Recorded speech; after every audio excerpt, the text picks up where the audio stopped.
حضرات ہی بیٹھے ہوئے ہیں۔ بسم اللہ جلیل شان عظیم القرآن شدید سلطان ماشاء اللہ وکان اعوذ باللہ من الشیطان الرجیم بسم اللہ الرحمن الرحیم یا اللہ المحمود فی کل فعالہ یا اللہ المحمود فی کل فعالہ یا اللہ المحمود فی کل فعالہ استغفر اللہ کل ذنوبی یا ستار یا غفار بحق حضرت محمد مصطفیٰ صلی اللہ تعالیٰ علیہ وسلم استغفر اللہ کل ذنوبی یا ستار یا غفار بحق مخدوم کائنات و مولائے کائنات و سرکاران حسنین کریمین علیہ رحمت رضوان استغفر اللہ کل ذنوبی یا ستار یا غفار بحق شیخ عبدالقادر جیلانی روح روحانی روح ربانی محب الدین شیخ عبدالقادر جیلانی یا روحی یا قلبی یا نور یا غوث العظم یا باز شب یا مخدوم محب الدین یا حضرت شیخ عبدالقادر جیلانی اغثنی و امددنی و نورنی و اسقنی و اعطنی و اکرمنی و نصرنی و انظرنی و ارحمنی و حفظنی و ارشدنی طلع البدر علینا من سنیات الوداع وجبت الشکر علینا ما دعا للہ داعی بلغ العلا بکمالہ کشف الدجا بجمالہ حسنت جمیع خصالہ صلو علیہ وآلہ۔ آقا کریم صلی اللہ تعالیٰ علیہ وسلم کی بارگاہ نور و کرم میں حضور امام اہل سنت فاضل بریلوی گویا ہوتے ہیں، آپ کہتے ہیں کہ ذات ہوئی انتخاب وصف ہوئے لاجواب، ذات ہوئی انتخاب وصف ہوئے لاجواب، نام ہوا مصطفیٰ تم پہ کروڑوں درود، وہ شب معراج راج وہ صف محشر کا تاج، کوئی بھی ایسا ہوا تم پہ کروڑوں درود۔ جو شعر ہمیں کہنا چاہیے وہ شعر اعلیٰ حضرت نے کہا، ہم نے خطا میں نہ کی تم نے عطا میں نہ کی، کوئی کمی سرورا تم پہ کروڑوں درود۔ کام وہ لے لیجئے تم کو جو راضی کرے، ٹھیک ہو نام رضا تم پہ کروڑوں درود۔ حضرات، میری زندگی کا یہ بہت ہی مبارک لمحہ ہے، ساعت سعید ہے، یہ دقیقہ ہے، یہ وقت ہے، یہ لیل ہے، یہ شب ہے، جو آج اللہ کے نبی صلی اللہ تعالیٰ علیہ وسلم کی لطف و عنایات کے ذریعے سے ایک عظیم الشان مجذوب کامل کی چوکھٹ پر جارو کشی کی سعادت کی صورت میں میرے حصے میں آیا ہے، اور اس پر علم دو آتشاہ سونے پر سہاگا یہ کہ ذات مبارکہ کے وجود نور کو پروردگار عالم نے مقصود کائنات کہا، جس ذات کو کائنات کی ڈلیوری کا سبب کہا، جسے کائنات کی تخلیق کا سامان بنایا، سید الکونین تاجدار ختم نبوت صلی اللہ تعالیٰ علیہ وسلم کے شہزادگان کے مبارک قدوم کی برکت نور سے آج ہم اپنی نگاہوں کو مستنیر اور روشن و منور کیے ہوئے ہیں۔ نور نگاہ مخدوم کائنات، شہزادے مولائے کائنات، شہزادے حضور سرکار غوث العظم تاجدار سمنا تارک السلطنت سرکار مخدوم اشرف جہانگیر سمنانی رضی اللہ تعالیٰ عنہ کی مبارک گدی کے مبارک وارث، حالانکہ وہ ذات مبارکہ میں نے جن کے جد کریم کی بڑی خدمت کا شرف پایا تھا، امداد العارفین سیدی خواجہ فخر الدین اشرف میاں رحمۃ اللہ تعالیٰ علیہ، مجھے یہ شرف حاصل تھا کہ میں نے ان کی بڑی خدمتیں کی تھیں۔ آج الحمدللہ رب العالمین ان کی دعاؤں کے مبارک چہروں کے مالکان حضور سیدی سرکار شہزاد غوث العظم خواجہ محی الدین اشرف شاہ صاحب قبلہ دام ذلکم و فیوزکم کے پیکر نور میں، اور دیگر خانواد اشرفیہ کی، خانواد مخدوم کائنات کی، خانواد مولائے کائنات کی مبارک تصاویریں آپ کے سامنے موجود ہیں۔ آپ آ جائیں، طلباء کرام کی آمد کا وقت ہے۔ اپنی اپنی آواز بلند نہ کریں، آپ اپنی آواز بلند نہ کریں، ٹھیک ہے؟ بیٹھیں۔ میں گزارش کروں گا ممبر شریف کے سبھی علماء سے وہ معتب طریقے سے بیٹھ جائیں۔ فیض بھائی جن کی نگرانی میں یہ مجلس نور کا اہتمام ہو، میرے بڑے عظیم محسن حضرت اشراف قاری نثار احمد نظامی جن کی آنکھیں اس قدر ان بزرگوں کے نقوش قدم سے روشن و منور ہیں کہ آج ان کے چہرے پر ان کے بلائی ہوئی تمام تر آوازوں کی جو چمک نظر آتی ہے، یہ فیض اولاد مولا کائنات ہے۔ آرام سے بولیں، ٹھیک ہے۔ آپ اگر کچھ خاموش ہو جائیں گے تو پھر مجھے بولنے کا موقع ملے گا۔ میں بہت دور سے آیا ہوں، صبح کو تقریباً 2 بجے محفل ختم ہوئی ہے، بہار کی ایئرپورٹ آیا، وہاں سے دلی سے پھر میں آیا لکھنؤ، اور وہاں سے تقریباً 300 کلومیٹر کے قریب کا سفر کیا، اور میں آپ سب کی بزم محبت میں اپنی اس پیشانی کو ان بزرگوں کے قدم سے مس کرنے کے ارادے سے آ گیا۔ بیٹھے رہیں گے، تھوڑی سی بات کروں گا، ورنہ میں جس دربار کی زیارت کرنے کے لیے آیا ہوں میں وہاں کی زیارت کر کے چلا جاؤں گا۔ اللہ کا شکر ہے کہ اس دربار میں آنے سے پہلے ابھی مجھے 1 ہفتہ ہوا بغداد شریف سے آئے ہوئے، حضور غوث پاک کی بارگاہ سے حاضری کا 2 رات میں نے کربلا شریف میں گزاری ہے، ان آقاؤں کے اجداد کریمین کی بارگاہ میں۔ سفر 2-3 مہینے 1.5-2 مہینے کے بعد بغداد شریف کا ہوتا رہتا ہے، تو بڑی روحانیت، بڑی نورانیت اور بڑی ہی جو باطنی معاملات کے فیض و برکات ہیں اسے قریب سے دیکھنے کا شرف ملتا ہے۔ آپ کی بڑی بھیڑ ہے، آپ کو بہت بہت مبارک ہو، لیکن ہم تھوڑی سی خاموشی سے باتیں کرتے ہیں۔ آپ میری بات کو سنیں گے تو شاید آپ کو لگے گا کہ مجھے یہاں پر اور پہلے آنا چاہیے، میں دیر میں آیا ہوں، میں معذرت چاہتا ہوں قاری نثار بھائی کی طرف سے۔ سنیں آپ، میں سلام کروں، میرے سلام کا جواب دیں، اس کے بعد مل کر کے درود شریف پڑھتے ہیں۔ آپ کو زور سے بولنا بھی نہیں ہے، اور بولنے کے لیے آپ کو آج آپ ہی کو بلایا گیا ہے زین العابدین کانپوری کی صورت میں۔ کمرے میں آرام کر رہے ہیں اور وہ انشاءاللہ چند ساعتوں کے بعد آنے والے ہیں، آپ بس خاموش بیٹھے رہیے گا انشاءاللہ۔ میں سلام کروں، میرے سلام کا جواب دیں، السلام علیکم ورحمۃ اللہ وبرکاتہ۔ اب آئیے ایک درود شریف پڑھتے ہیں، لیکن پہلے حضور صلی اللہ تعالی علیہ وسلم کی حدیث شریف سماعت کریں۔ میرے آقا ارشاد فرماتے ہیں کہ میدان محشر میں میں اپنی امت کے لوگوں کا نام لے کے انہیں بلاؤں گا۔ باتیں سمجھتے ہیں تو مجھے بتائیے گا، زیادہ ہنگامہ نہ کیجیے گا، آپ کا مجھ پر احسان ہوگا۔ حضور ارشاد فرماتے ہیں کہ میں اپنی امت کے لوگوں کا نام لے کے انہیں بلاؤں گا، تو امت مجھ سے کہے گی، حضور فرماتے امت مجھ سے کہے گی آقا آپ کو میرے نام کی کیسے خبر ہے؟ آپ کو یہ کیسے پتا چلا کہ میرا نام یہ ہے؟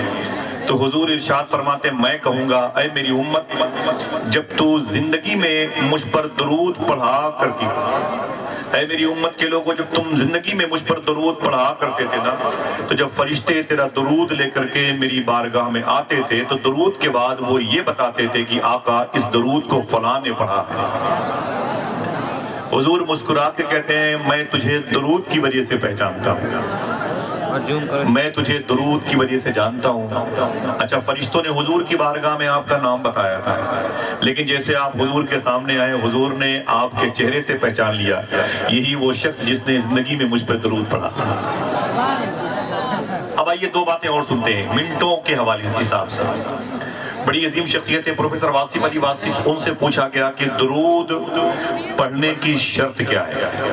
دیکھیں سرداروں کی موجود، زور سے بولیے گا بھی نہیں ورنہ میں جملے واپس لے لوں گا۔ پروفیسر واصف علی واصف سے پوچھا گیا درود پڑھنے کی شرط کیا ہے؟ تو واصف علی واصف فرماتے ہیں کہ درود پڑھنے کی ایک ہی شرط ہے۔ بولے وہ کیا؟ بولے وہ شرط یہ ہے کہ درود پڑھنے والا یعنی آپ لوگ، درود پڑھنے والا اور جس پر درود پڑھا جائے یعنی مدینے والے آقا، جملہ ریورس کرتا ہوں، درود پڑھنے والا اور جس پر درود پڑھا جائے دونوں کا زمانہ ایک ہونا چاہیے۔ سمجھ رہے ہیں درود کسے پڑھنا چاہیے؟ سلام آپ دیواروں در سے نہیں کرتے، اپنی بلٹ گاڑی سے سلام نہیں کرتے، اپنی کار سے سلام، جہاں جواب ملنے کی امید ہوتی ہے وہیں سلام کرتے ہیں۔ آپ درود پڑھیں تو اس کی بارگاہ میں جو آپ کے سامنے ہو۔ درود پڑھنے کے لیے جو شرط ہے وہ یہ ہے، درود پڑھنے والا بھی ہو، جس پر درود پڑھا جائے وہ بھی ہو، تب درود پڑھنا چاہیے ورنہ درود نہیں پڑھنا چاہیے۔ اس نے کہا بابا پھر ہم درود نہ پڑھیں، کہا کیوں؟ کہا اس لیے کہ ہم حضور کے زمانے میں نہیں ہیں۔ تو پروفیسر واصف علی واصف فرماتے تو نے سچ کہا، تو حضور کے زمانے میں نہیں تھا، لیکن یہ بھی حقیقت ہے کہ حضور تو تیرے زمانے میں ہے۔ یہ بھی حقیقت ہے کہ حضور تیرے زمانے میں۔ حضور سیدی شاہ صوفی سلطان میاں شاہ صاحب قبلہ سے پوچھا گیا درود پڑھنے کا طریقہ کیا ہے؟ آواز پہنچی؟ بولے آواز پہنچی؟ پوچھا گیا درود پڑھنے کا طریقہ کیا ہے؟ ان جملوں کو لکھیں آپ سونے کی قلم سے، درود پڑھنے کا طریقہ کیا ہے؟ تو صوفی صاحب فرماتے ہیں کہ درود پڑھنے کا وہی طریقہ ہے جو نماز پڑھنے کا ہے، درود پڑھنے کا وہی طریقہ ہے جو نماز پڑھنے کا ہے۔ پوچھا گیا نماز پڑھنے کا طریقہ کیا ہے؟ آپ فرماتے ہیں کہ آقا کریم صلی اللہ علیہ وسلم نے ارشاد فرمایا ایسے نماز پڑھو یا تم خدا کو دیکھ رہے ہو یا خدا تمہیں دیکھ رہا ہو۔ پھر صوفی صاحب کہتے ہیں ایسے ہی درود پڑھو یا تم نبی کو دیکھ رہے ہو یا نبی تمہیں دیکھ رہا ہے۔ اسے حضوری کا طریقہ کہتے ہیں۔ یہ آپ کو حاضر باش کر دے گا۔ آپ کے شہر سے امر ڈوبھا، یہ بستی، یہ خلیل آباد، یہ گورکھپور، یہ فیض آباد، یہ ایودھیا، یہ سلطان پور، یہ پرتاپ گڑھ، یہ بنارس، یہ جون پور شیراز ہند، یہ لکھنؤ اور کانپور کی جو زمین ہے، بیلٹ ہے، پورا سرکل ہے، اس زمین پر درود پڑھو گے تو پھر یہ زمین سے جو مدینہ پاک کا تقریباً 3000 کلومیٹر کا فاصلہ ہے، ڈسٹینس ہے، یہ ختم ہو جائے گا۔ درود فاصلے ختم کرتا ہے، درود دوریاں ختم کرتا ہے، درود آپ کو حضور کی بارگاہ میں حاضر باش کرتا ہے۔ آپ فرماتے ہیں ایسے درود پڑھو جیسے حضور نے فرمایا جیسے نماز پڑھتے ہو، یا تم نبی کو دیکھ رہے ہو یا نبی تمہیں دیکھ رہا ہے۔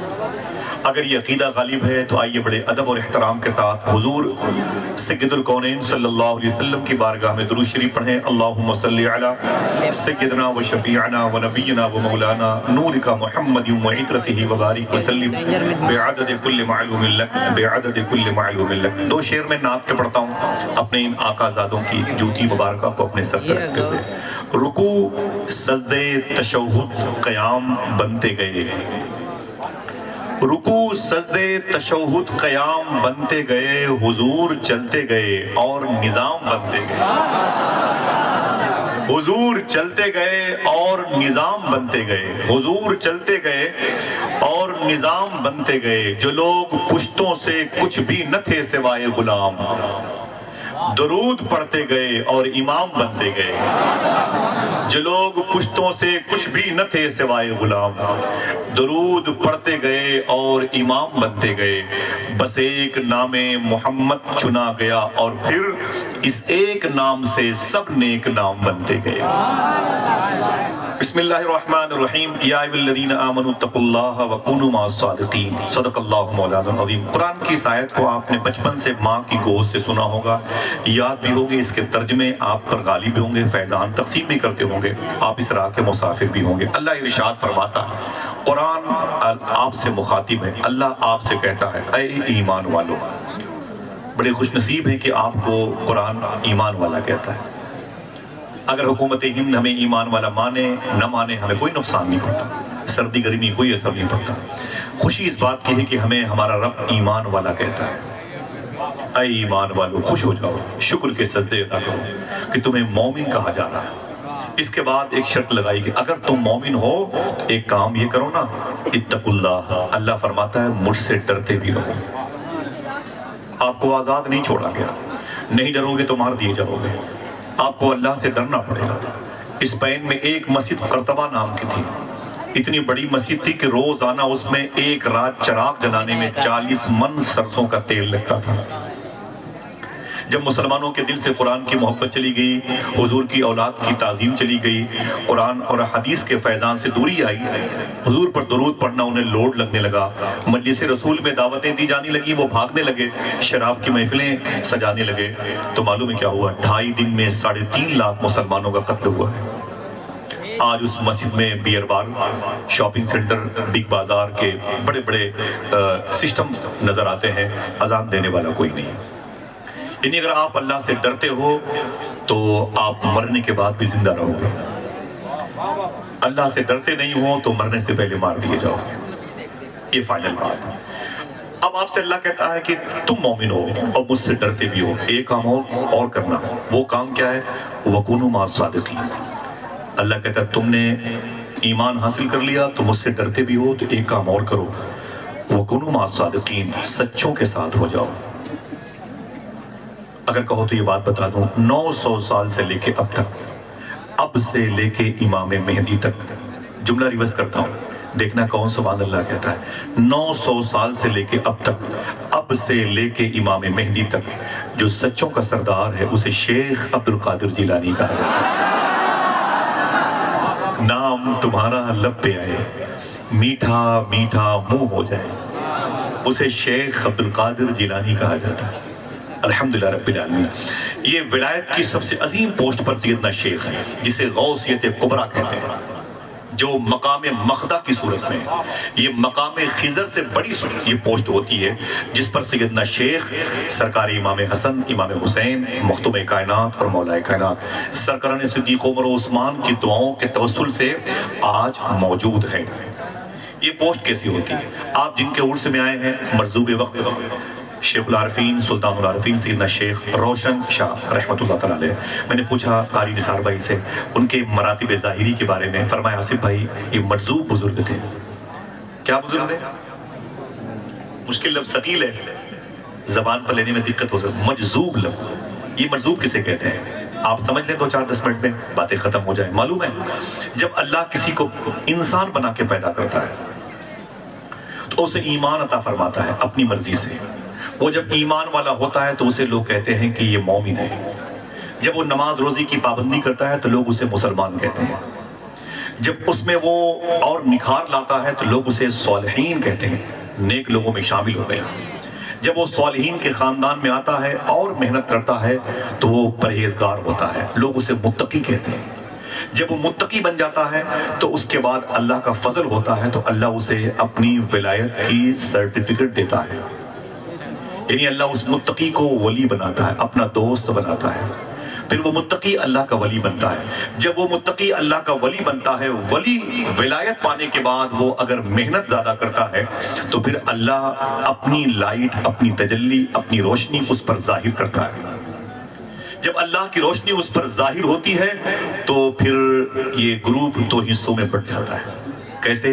اگر اس تجلی کو وہ اپنے اوپر غالب کر لیتا ہے، اس تجلی میں وہ گم ہو جاتا ہے، مدغم ہو جاتا ہے، متصل ہو جاتا ہے، اسی تجلی، اسی لائٹ، اسی روشنی میں وہ فنا ہو جاتا ہے تو اسے مجذوب کہتے ہیں۔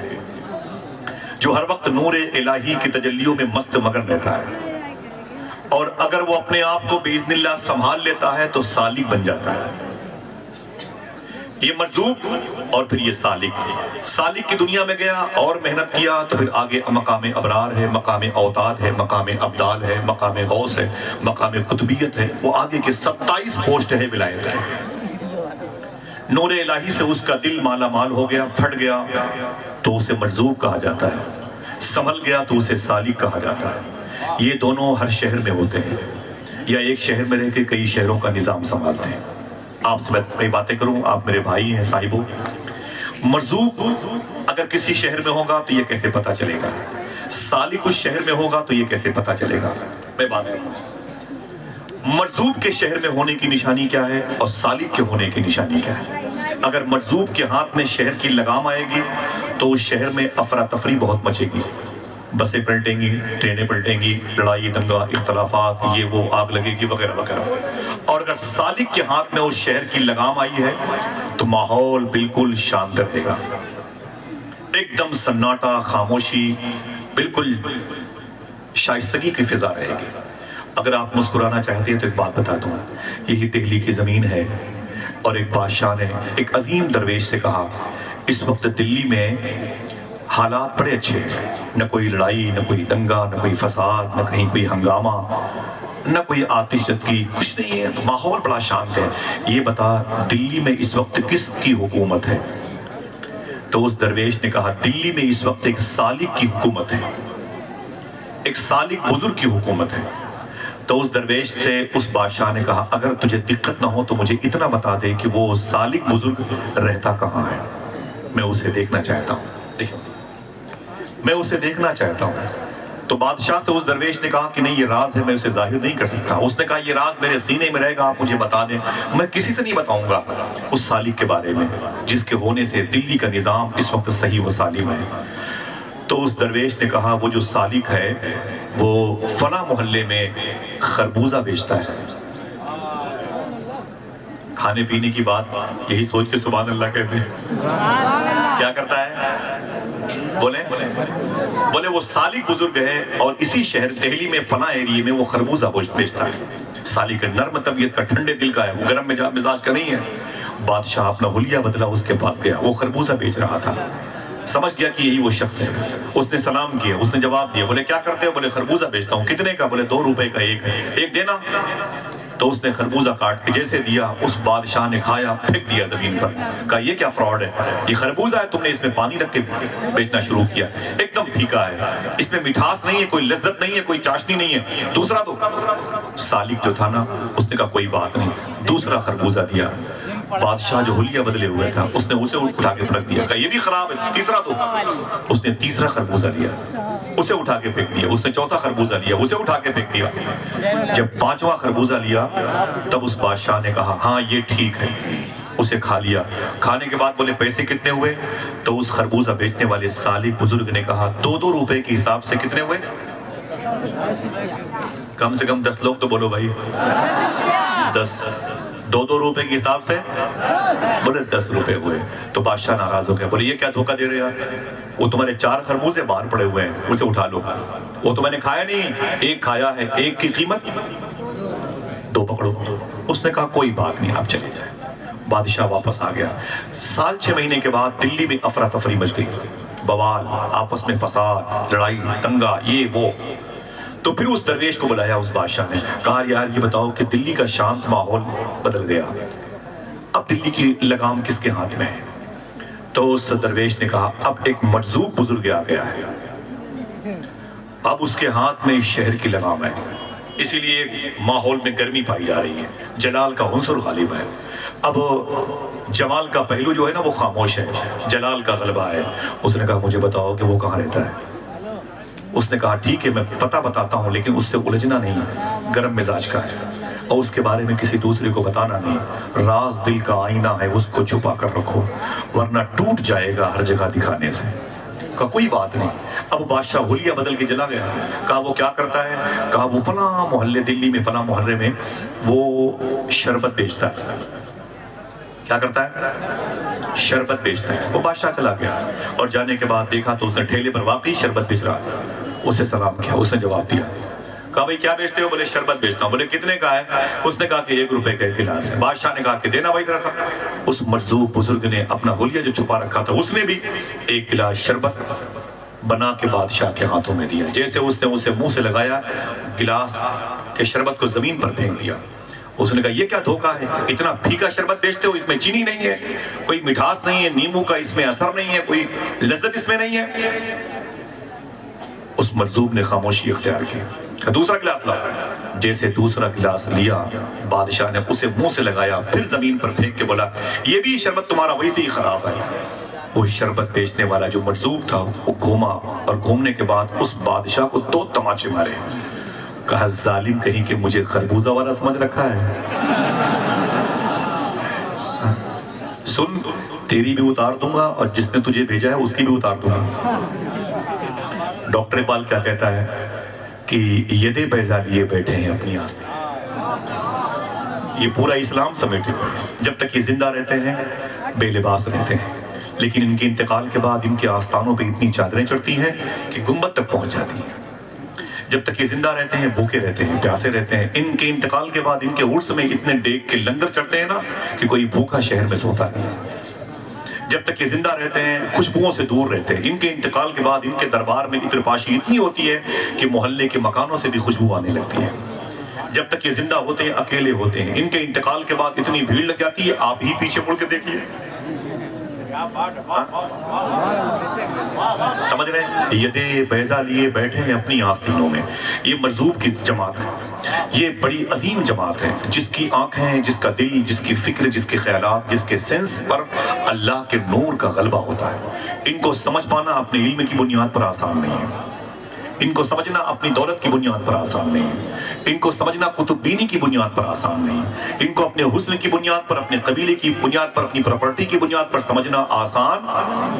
بولو بھائی, آپ کو کیوں بتائیں کہ میں اللہ کا ولی ہوں؟ کیا ضرورت آن پڑی ہے؟ وہ اللہ سے باتیں کرتے ہیں, آپ سے کیوں کہیں گے میں اللہ کا ولی ہوں؟ بولے آپ ان کو سمجھنے کی کوشش بھی نہ کریں. اللہ کے ایسے ولیوں کی جماعت ہے. شاعر نے کہا تھا عشق انسان کو قلندر بو علی کرتا ہے, عشق پاگل نہیں پاگل کو ولی کرتا ہے. یہ بڑی عظیم جماعت ہوتی ہے, یہ سچوں کی وہ جماعت ہے. معلوم ہے ایک عظیم شان محدث بزرگ گزرے ہیں, ان کا نام ہے حضرت مسلم مغربی. حضرت مسلم مغربی. میں یہ نام پھر سے لے لوں, حضرت مسلم مغربی. کیا نام میں نے لیا؟ آپ بھی سوچ کے لیجئے, میں بھی آرام کر لوں. کیا نام لیا میں نے؟ حضرت مسلم مغربی. وہ کہتے ہیں میں سو رہا تھا, جب میں سویا تو میرے خواب میں حضور تشریف لائے. حضور کے آنے پر اتنی خاموشی سے بولتے ہیں, اور اس سے بڑی کون سی دولت ہوگی؟ کیا آپ نے دعائیں نہیں مانگی؟ دکھا دو اپنا چہرہ پیارا پیارا یا رسول اللہ, خدا کا جیتے جی کر لو نظارہ یا رسول اللہ. کیا آپ نے دعائیں نہیں مانگی؟ سنا ہے آپ ہر عاشق کے گھر تشریف لاتے ہیں, میرے بھی گھر میں ہو جائے چراغا یا رسول اللہ. ایک نوجوان بچے سے پوچھا گیا, اگر حضور تیرے خواب میں آ جائیں تو حضور سے کیا پوچھے گا؟ اگر حضور تیرے خواب میں آ جائیں تو حضور سے کیا پوچھے گا, کیا سوال کرے گا؟ وہ رونے لگا. اس نے کہا نا نا نا, میں حضور سے کچھ نہ پوچھوں گا. کہا کیوں؟ کہا اگر میں نے حضور سے کوئی سوال کیا تو حضور کہیں گے تیرے اس سوال کا جواب میری فلاں حدیث میں ہے, فلاں قرآن کی آیت میں ہے. تو مجھ سے یہ سوال کیوں کرتا ہے؟ اس کا مطلب تو نے قرآن نہیں پڑھا. میرے قرآن نہ پڑھنے کی بنیاد پر حضور کی روح کو تکلیف پہنچے گی. سمجھ رہے ہیں؟ آپ حضور کو دیکھنا چاہتے ہیں تو اپنی آنکھیں پاک کریں. رات کے 12 بجے 1 بجے بیوی بیٹی بہن بہو سب کے کمرے سے گانے بجانے کی آواز آتی ہے, اور گھر کے اندر توڑا لگا رہتا ہے, سنا ہے آپ ہر عاشق کے گھر تشریف لاتے ہیں, میرے بھی گھر میں ہو جائے چراغ یا رسول اللہ. پڑھے لکھے لوگوں کو میں نے اپنی راتیں برباد کرتے ہوئے دیکھا ہے, اور آپ جب چاہیں میری بھی راتوں کو برباد ہوتے ہوئے دیکھ سکتے ہیں. اسی حمام میں سب کے سب ننگے. صوفی سلطانیہ کہتے ہیں تم رات کے 12 بجے 1 بجے 2 بجے تک موبائل کو اپنے ہاتھوں میں لے کے گانے بجانے سنتے رہتے ہو. انگلیوں میں تمہارا موبائل قید رہتا ہے, جب انگلیاں تھک جاتی ہیں تو موبائل گر جاتا ہے, اور جب موبائل گر جاتا ہے تم سو جاتے ہو. صوفی صاحب رو کے بولے تم تو سو جاتے ہو, لیکن رات بھر مدینے والے آقا تیرے درود کا انتظار کرتے رہتے ہیں. ٹھیک ہے, جس سے تو محبت کرتا ہے مانگ لینا اس سے اپنی قبر میں روشنی کی بھیک. اس سے کہنا وہ تجھے تیری تنہائی کو دور کر دے گا. بہت دولتیں ہیں تو لے کے جانا اپنی اپنی قبروں میں, کوئی کام نہیں آئے گا. خدا کی قسم اس قبر کی کالی کوٹری کو اگر روشن و منور کوئی کر سکتا ہے تو آمینہ کا لال کر سکتا ہے, فاطمہ زہرا کا بابا کر سکتا ہے, حسن حسین کے نانا کر سکتے ہیں. محبت کریں تب, نہ محبت کریں تب. سمجھ رہے ہیں؟ آپ کی مرضی ہے. امام جلال الدین سیوطی فرماتے ہیں میں قبرستان سے گزر رہا تھا, میں نے کیا دیکھا, قبرستان کی ہر قبروں میں مجھے نور نظر آیا. کوئی ہے جو سبحان اللہ کہہ دے؟ بات میری سمجھ رہے ہیں؟ قبرستان کے ہر قبروں میں مجھے نور نظر آیا. امام سیوطی فرماتے ہیں ایک قبر میں کچھ زیادہ نور نظر آیا, ایک قبر میں زیادہ نور نظر آیا. تو امام سیوطی فرماتے ہیں میں نے بہت محنت کر کے اس قبر تک پہنچنے کی کوشش کی جس میں نور زیادہ تھا. دیکھنا پڑا, جس میں نور زیادہ تھا. جب قریب پہنچا تو میں نے سلام کیا, تو صاحب قبر نے جواب دیا. فرمایا آپ کون ہیں؟ میں نے کہا میرا نام امام جلال الدین ہے, لوگ مجھے امام سیوطی کہتے ہیں. تو اس نے کہا اچھا نام سنا ہے, کیا بات ہے؟ تو امام سیوطی فرماتے ہیں میں نے کہا ان ساری قبروں میں نور نظر آ رہا ہے, وجہ کیا ہے, بیس کیا ہے, سبب کیا ہے؟ تو اس صاحب قبر نے کہا ساری قبروں میں جو نور نظر آ رہا ہے اس کی وجہ یہ ہے کہ ان ساری قبروں میں حضور آئے تھے. اونچی بولے, لحد میں آقا کی دید ہوگی میں سچ کے گھر سے نکل رہا ہوں, میرے عزیزو یہ رونا کیسا, مکان ہی تو بدل رہا ہوں. پہلے تیاری تو کریں. ایک بزرگ سے کسی نے کہا کہ حضور دعا کر دیں میرا ایمان پر خاتمہ ہو جائے. فرمایا ایمان پر خاتمے کے لیے دعا نہیں ہوتی, ایمان پر خاتمے کے لیے تیاری ہوتی ہے. میری بات سمجھ رہے ہیں؟ تیاری ہوتی ہے. آپ کی ذمہ داری بنی ہے, آپ ہندوستان میں پتھروں کے بیچ میں, آپ ہندوستان میں کانٹوں کے بیچ میں, انہی کانٹوں کو گلاب بنانے کا ہنر سیکھنا چاہیے آپ کو غریب نواز سے. لوڈ بن گئے ہندوستان کے مسلمان, جدھر دیکھو ہندو مسلم فسادات کے بازار گرم ہے. پڑھایا آپ نے غریب نواز کو؟ غریب نواز سرکار کیا کرتے تھے؟ اجمیر شریف میں کوئی ہندو بھائی کی لڑکی جوان ہوتی نا تو اس لڑکی کے باپ سے زیادہ اس کی شادی کی فکر غریب نواز کو رہا کرتی تھی. لوڈ بن گیا ہندوستان کا مسلمان. تجھے اپنی اس مبارک آرٹیکل کی تعلیم حاصل کرنا چاہیے جو دستور غریب نواز لے کے آئے تھے. تب سمجھ جاؤ, ورنہ 40 سال کے بعد حالات بڑے خراب ہو جائیں. سنبھالو اپنے آپ کو اور اپنی نسلوں کو. سمجھ رہے ہیں؟ امام سیوطی فرماتے میں نے کہا ان قبروں میں نور کیوں ہے؟ وہ بولے کہ ان قبروں میں حضور آئے تھے. ان قبروں میں حضور آئے تھے، اس لیے قبریں روشن ہیں۔ تو امام سیوطی فرماتے ہیں اچھا تیری قبر میں نور زیادہ کیوں ہے؟ دیکھنا کتنے لوگ سبحان اللہ کے بولے تیری قبر میں نور زیادہ کیوں ہے؟ تو اس صاحب قبر نے کہا میری قبر میں جو نور زیادہ ہے اس کی وجہ یہ ہے میری قبر میں حضور آئے بھی تھے، مسکرائے بھی تھے۔ اللہ کا ذرا محبت سے کہتے ہو سبحان اللہ۔ یہ نعرہ کتنے لوگوں نے لگایا ہے؟ ہاتھوں کو اٹھا کے بتائیے گا۔ نور والا آیا ہے، نور لے کے آیا ہے۔ مجھے بولے نور والا آیا ہے، نور والا آیا ہے، نور لے کے آیا ہے۔ میں نے کہا تیری قبر میں روشنی زیادہ کیوں ہے؟ بولے میری قبر میں حضور آئے بھی تھے اور مجھے بولے، میں نے کہا ٹھیک ہے لیکن اب یہ بتا تیری قبر میں حضور مسکرائے کیوں تھے؟ یہ تو بتا تیری قبر میں حضور مسکرائے کیوں تھے؟ اس نے جواب دیا اے امام سیوطی میرا چھوٹا سا کاروبار تھا، روزانہ جب کاروبار کی شٹر دکان بند کرتا پڑھاتا تو 1 روپیہ اپنے منافع کے ڈبے سے نکال کر ایک جھولے میں ڈال دیتا تھا، ایک جھولے میں 1 روپیہ سکہ ڈال دیتا تھا، پورے مہینے ایسے کرتا، پھر جب نیا مہینہ آتا پھر ایک سکے ڈال دیتا، ایسے ہی 12 مہینے تک اس تھیلے کو میں 1 روپے سے بھر دیتا تھا، اور جب ربیع الاول شریف کا مہینہ آتا تو اسی جھولے سے پیسے نکال کے حضور کے نام پہ غریبوں کو لنگر کھلایا کرتا تھا۔ یہی وجہ ہے کہ حضور میری قبر میں آئے بھی تھے اور یہ کام آپ کیوں نہیں کرتے؟ ہم کیوں نہیں کرتے؟ ان میں سے جو کرتے ہیں انشاءاللہ ان کی قبریں بھی روشن رہیں گی۔ جو یہ چاہتا ہے کہ اس کی قبر روشن ہو وہ اپنے دروازے پر سے قریب گزرنے والے کسی مسافر کو بھوکا نہ جانے دے، انشاءاللہ اس کی نسلیں کبھی بھوکی نہیں رہیں گی انشاءاللہ۔ بولے یہ غریب نواز کا اسلوب ہے، یہ درویشوں اور فقیروں کا اسلوب ہے، یہ آئین ہے، آرٹیکل ہے، قانون ہے، انسائیکلوپیڈیا ہے، اس پر آپ کو عمل کرنا پڑے گا۔ آپ اپنے علم کی بنیاد پر، اپنی طاقت کی بنیاد پر، اپنے پیسوں کی بنیاد پر، اپنی کتب جو ہے تصانیف کی بنیاد پر، تعلیف کی بنیاد پر، doctor, engineer, IAS IPS IG DIG بڑے بڑے رینج کے ادھیکاری ہونے کی بنیاد پر، مفتی ہوں گے، عالم ہوں گے، پیر ہوں گے، اس بنیاد پر کسی مجذوب کو آپ نہیں پہچان سکتے۔ اس کو لکھ لیجئے آپ۔ ہماری جو میموری ہے بہت چھوٹی ہے، ان کا دائرہ بہت بڑا ہے، اگر غور کریں گے تو یہ میموری ہینگ کر جائے گی، سمجھ رہے ہیں؟ جیسے مسلم مغربی کہتے ہیں میں سو رہا تھا میرے خواب میں حضور تشریف لائے، وہ کنو ما صادقین۔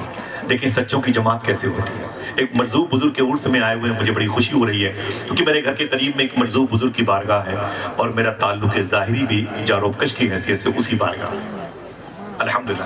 اور پھر سرکار مخدوم پاک کے شہزادگان یہاں پر بیٹھے، اگر یہ چلی بھی جائیں تو ان کی جوتیاں یہاں رہیں تب بھی الحمدللہ میرے لیے بڑی سعادت کی بات ہے۔ میں نے ان کے دادا کی وہ بھی زمین دیکھی ہے جس کو سمنا کہتے ہیں، میں نے کئی مرتبہ حاضری دی ہے ایران میں، جہاں کے سرکار مخدوم شب جہاں کے سمنانی رضی اللہ عنہ تارک السلطنت کہلائے تھے، آپ کے خالو استاذ بھائی شیخ علاء الدولہ رحمۃ اللہ تعالیٰ کی مرتد مبارکہ پر بھی حاضری دی۔ میری دعا ہے کہ جتنے لوگ یہاں پر اہل بیت سے محبت کرنے والے بیٹھے ہوئے ہیں اللہ سب کو اس مبارک مقبول زمین کی زیارت کا شرف عطا فرمائے، آمین کہتے ہیں۔ مسلم مغربی وہ کہتے ہیں میں سو رہا تھا میرے خواب میں حضور تشریف لائے، یہ خوشی کی بات اگر لگتی ہے تو آپ سبحان اللہ کہہ سکتے ہیں، بقیہ ہنگامہ نہیں۔ کوئی بات اچھی لگے تو اچھے نارمل طریقے سے بولیے گا، کوئی نعرہ نہیں، کوئی ہنگامہ نہیں، کوئی انقلابی آواز نہیں بھائی، آپ کو ہندوستان کے ماحول کو پرسکون ماحول میں تبدیل کرنا ہے، صوفیہ درویشوں کا مسلک ان کا جو مشرب ہے اسے لانچ کرنا ہے۔ مسلم مغربی کہتے ہیں کہ مجھ سے حضور نے کہا، توجہ ہے دیکھیں بیٹا، مسلم مغربی کہتے ہیں کہ مجھ سے حضور نے کہا، اے مسلم مغربی سن، ابھی ابھی مجھ سے خدا نے کہا۔ حضور فرماتے ہیں کہ ابھی ابھی اے مسلم مغربی مجھ سے خدا نے کہا، اے میرے حبیب تیری امت کا ایک شخص ہے جس کو مسلم مغربی کہتے ہیں، جا کے اس سے کہہ دو کہ اس کا ایک مرید ہے جو کوتوال ہے، اس کے کوتوالی میں اس کے تھانے میں میرا ایک نیک مجذوب بندہ قید ہے، جا کے اس کو رہا کر دے، اسی میں اس کی خیریت ہے۔ اس کو لوگ نہیں جانتے لیکن آسمان کے فرشتے اس کے نام پر خوشیاں مناتے ہیں۔ جا کے اے میرے حبیب جا کے کہہ دے مسلم مغربی سے، اپنے مرید کوتوال سے کہہ دے اس قیدی کو چھوڑ دے، تیری خیریت اسی میں ہے۔ حضور فرماتے اے مسلم مغربی اس نام کا ایک قیدی تیرے مرید کی کوتوالی میں قید ہے، جا کے اس کوتوال سے کہہ دے اسے رہا کر دے، اللہ نے کہا ہے۔ مسلم مغربی اٹھے، بڑی تیزی کے ساتھ بھاگے، جب گئے وہ تھانے میں گئے تو کوتوال صاحب سو رہے تھے، دروازے پہ دستک دی تو وہ دروازے پر آ گئے، دیکھا تو پیر صاحب کھڑے تھے، قدم سے لپٹ گئے، بولے حضور خیریت؟ کوئی کام تھا ضروری تو مجھے بتایا ہوتا تو میں خود آپ کے پاس آ جاتا۔ تو مسلم مغربی نے کہا کہ اس نام کا کوئی قیدی تیرے قید خانے میں ہے؟ تو کوتوال نے کہا حضور اس بڑا فراڈ انسان ہے، بڑی شکایتیں اس کی ہیں۔ بولے کیا ہے؟ بولے نالیوں کے کیڑوں سے باتیں کرتا ہے، کتے کو تکیہ لگا کے سو جاتا ہے، بے لباس شہروں میں ٹہلتا ہے، گندگی کے ڈھیر سے روٹیاں چن چن کے کھاتا ہے، جانوروں کے بیچ میں رہتا ہے، گندگی اپنے ہاتھ سے اپنے لباس سے صاف کرتا ہے، بہت ہی رذیل اور ذلیل گھٹیا قسم کا آدمی ہے، اسے جیل میں رہنے دو۔ مسلم مغربی کہتے ہیں بہتری اسی میں ہے کہ اسے رہا کر دو، جلدی اسے باہر کرو، جلدی اسے باہر کرو۔ پیر کا حکم تھا، کوتوال نے اس درویش کو جیل سے باہر نکالا۔ جب وہ درویش مجرم جیل سے باہر آیا تو کوتوال نے کہا اے جیل سے باہر نکلنے والے درویش سن، یہ میرے پیر مسلم مغربی ہیں، ان کی سفارش سے تجھے رہائی ملی ہے، ان کا شکریہ ادا کر، ان کا شکریہ ادا کر۔ اس درویش مجرم نے کہا حضور السلام علیکم، لوگ جواب دیا، فرمایا کہ آپ کا بہت بہت شکریہ، آپ نے مجھے جیل سے رہا کیا ہے، مجھے کون جانتا ہے آپ نے مجھ پر احسان کیا، اللہ اس احسان کا بدلہ عطا فرمائے، آپ کا بہت بہت شکریہ۔ اتنا کہہ کہ وہ مجرم درویش بھاگا۔ جب بھاگا تو مسلم مغربی نے اسے دوڑا کے پکڑا اور ٹھہر بھائی ٹھہر ٹھہر ٹھہر۔ اب وہ رک گیا، کہا کیا بات ہے؟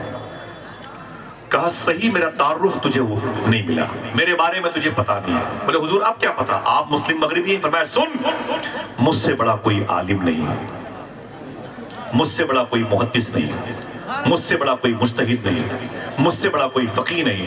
اس شہر میں جتنے بھی حافظ، عالم، قاری، امام، مؤذن، مقتدی، رؤوسا ہیں، امیر شہر، سب میرے مرید ہیں۔ اس شہر میں جتنے ہوم گارڈ، پولیس والے، ملٹری، آرمی ڈپارٹ کے، H D M, D M, I S, I P S, I G D I G, یہ سب میرے مرید ہیں۔ تجھے نہیں پتا میرے مرتبے کے بارے میں؟ پورا یہ سرکل میرے انڈر میں، میری دسترس میں، سمجھے درویش؟ اس نے کہا جی حضور بہت بہت شکریہ۔ پھر مسلم مغربی نے کہا سن، میں تجھ سے ایک بات کہتا ہوں، اس کے بعد جب اس علاقے میں تجھے کوئی دقت آئے تو مجھ سے کہنا۔ کہانی کا ٹرننگ پوائنٹ دیکھ، اس کے بعد تجھے اس علاقے میں کوئی دقت آئے تو مجھ سے کہنا۔ سمجھ رہا ہے تو؟ درویش سنتے سنتے پک گیا تھا، اپنی اوریجنلٹی میں آ گیا۔ اس نے کہا اے مسلم مغربی، اپنی بتا دی میری بھول گئے؟ میں چپ ہوں کہ آپ ہیں کہ نہیں ہیں؟ مسلم مغربی نے کہا اس کے بعد تجھے کوئی دقت آئے تو مجھ سے بتانا۔ اس درویش پک گیا، اس نے کہا اے مسلم مغربی، اپنی بتا دی میری بھول گئے؟ بولے تیری کیا ہے؟ بولے تیری کیا ہے؟ بولے تیری یہی نا کہ تجھ سے بڑا کوئی عالم نہیں، تجھ سے بڑا کوئی محدث و فقیہ نہیں، تجھ سے بڑا کوئی مجتہد نہیں اس شہر میں، یہ سب تیرے مرید ہیں، یہ کوتوال، یہ یونیورسٹی، یہ کالج، یہ مدرسے، یہ ائمہ، مؤذن، مکبر، سب تیرے مرید ہیں، یہی نا؟ اپنی بتا دی میری بھول گئے؟ کہا تو کہا سن میری، میں کون ہوں؟ میں وہ ہوں جس کے لیے اللہ نے اپنے حبیب سے کہا، اللہ نے اپنے حبیب سے کہا، حبیب نے تجھ سے کہا، تو نے کوتوال سے کہا، تب جا کے میری رہائی ہوئی ہے۔ اپنے بارے میں بولتا ہے کہ ادھر کوئی دقت ہو تو مجھ سے کہنا، میں تجھ سے کہتا ہوں اگر میدان محشر میں کوئی پریشانی ہو تو مجھ سے کہنا۔ عشق انسان کو قلندر بو ولی کرتا ہے، عشق پاگل نہیں، پاگل کو ولی کرتا ہے۔ یہی اگر مجذوب ہوتا ہے تو اسے پہچاننے کی کوشش نہ کرو، اگر سالک ہو جاتا ہے تو پھر وہ ظاہر ہوتا ہے۔ سلسلے چشت کے بڑے عظیم بزرگ ہیں، تونسا شریف میں، ساہیوال، یہ بابا فرید کی زمین ہے، پنجاب کا مبارک بیلٹ ہے۔ تقسیم ملک کے بعد یہ دیواریں کھڑی ہوئی ہیں، ورنہ محبتوں کی زمینیں تھیں۔ سالک اگر اپنی رو میں آتا ہے تو اس کا معاملہ الگ ہوتا ہے۔ مجذوب جن کے عور سے میں آئے ہیں، ایک جذب کی، سکر کی، بے خودی کی کیفیت ان پر غالب رہتی ہے۔ اگر کہو تو بتا دوں کس سالک کسے کہتے ہیں؟ کوئی ہے جو اپنے ہاتھوں کو اٹھا کے بولے لبیک یا رسول اللہ، لبیک یا رسول اللہ؟ سالک کسے کہتے ہیں؟ سرکاریں عطا رسول تاجدار چشت ہشت بہشت سرکار خواجہ عثمان ہرونی کے لاڈلے ہیں، ہندوستان کے بادشاہ ہیں، ان کے لاڈلے خواجہ قطب الدین بختیار کاکی کے دربار میں آپ جائیں گے تو جانے سے پہلے سیکنڈ لاسٹ موڑ سے پہلے بائیں طرف ایک مزار شریف ہے خواجہ فخر الدین شاہ رحمۃ اللہ تعالی، ان کے مرید ہیں شیخ سلیمان توسوی رحمۃ اللہ تعالی۔ آواز پہنچی؟ مجھ نے بتائیے، آواز پہنچی؟ حضور کی محبت میں بولا کریں، آپ بولتے ہیں تو حضور کو خوشی ہوتی ہے، آپ مسکراتے ہیں تو حضور مسکراتے ہیں، آپ کے ہر انداز پر حضور کی نظر ہے۔ صوفی صاحب کہتے ہیں جو کہتا ہے کہ حضور یہ نہیں جانتے، حضور یہ نہیں جانتے، اس سے کہہ دو کہ تیرے اس نہ جاننے کو بھی حضور جانتے ہیں۔ حضور دیکھتے ہیں، اپنی امت کے لوگوں کو حضور نے آوارہ نہیں چھوڑا، آپ سے حضور پیار کرتے ہیں، آپ کے درود کا انتظار کرتے ہیں، آپ کی آواز حضور سننا چاہتے ہیں۔ الحمدللہ رب العالمین۔ یہ شیخ سلیمان توسوی ہیں، شیخ سلیمان توسا شریف قصبے کا نام ہے، نام یاد رہے گا؟ اگر کل کسی نے پوچھا کیا بتاؤ گے؟ شیخ سلیمان بولے، بچے بیٹھے ہوئے بہت بہت شکریہ، بولے کیا نام لیا میں نے؟ توسا شریف یہ قصبے کا نام ہے، خواجہ فخر شاہ کے یہ شہزاد خلیفہ بڑے عظیم بزرگ ہیں جو خواجہ بختیار کاکی کے قریب آ رہا ہے، بہت بہت مبارک ہو ماشاءاللہ، ذرا محبت سے کہہ دیں سبحان اللہ۔ یہ خواجہ شیخ سلیمان توسوی اب ان پر جذب کا نہیں سلوک کا قبضہ ہے، سالک بزرگ ہیں، دیکھیں سچے کیسے ہوتے ہیں سبحان اللہ۔ ان کا مرید ان کے پاس روتا ہوا آیا، حضور کوئی دقت نہیں، ہمارے سرکاروں کی موجودگی ہے، میں حضور غوث پاک کے شہزادوں کے نالین کے سائے میں ہوں الحمدللہ رب العالمین۔ ان کے ازداد و امجاد کی باتیں آج ان کے نبیرگان کی موجودگی میں ہو رہی ہیں، یہ قبولیت کی نشانی ہے الحمدللہ۔ جو بھی آپ کو تکالیف ہے ان وجودوں میں جو شریانوں میں جو لہو دوڑتا ہے وہ مخدومہ فاطمہ کا لہو دوڑتا ہے، آپ دعا کریں اللہ دعائیں قبول کرے گا انشاءاللہ، دل سے بولیں انشاءاللہ۔ یہ شیخ سلیمان توسوی ہیں، کوئی دقت نہیں ہو رہی ہے؟ میں باتیں ایسے کرتا ہوں بھائی آپ کو پتہ نہیں چلے گا کب شروع ہوئی کب ختم ہوئی، ٹھیک ہے؟ شیخ سلیمان توسوی کہتے ہیں کہ میرے گھر میں ایک میرے حجرے میں میرے دربار میں ایک شخص میرا مرید تھا، روتا ہوا ہے۔ میں نے کہا کیا بات ہے؟ اس نے کہا بابا بڑا غضب ہو گیا۔ میں نے کہا ہوا کیا؟ اس نے کہا کہ حضور میرا 2 سال کا بیٹا غائب ہو گیا۔ کتنے سال کا؟ مجھے بولے شیخ سلیمان توسوی ماضی قریب کے بڑے بزرگ ہیں، توسا شریف میں لیٹے ہوئے، بولے میرے 2 سال کے بیٹے تھے، ایک بیٹا تھا وہ غائب ہو گیا۔ تو شیخ سلیمان نے کہا کیا چاہتا ہے؟ کہا حضور دعا کرتے بیٹا آ جائے۔ تو آپ نے اپنے ہاتھوں کو اٹھا کہا اے میرے مولا تو کرم فرما دے، اور فرمایا کہ سن پریشان مت ہو، اللہ جب چاہے گا آ جائے گا۔ کیا کہا؟ مجھے بولے اللہ جب چاہے گا، اللہ جب چاہے گا آ جائے گا۔ 2 سال تک نہیں آیا۔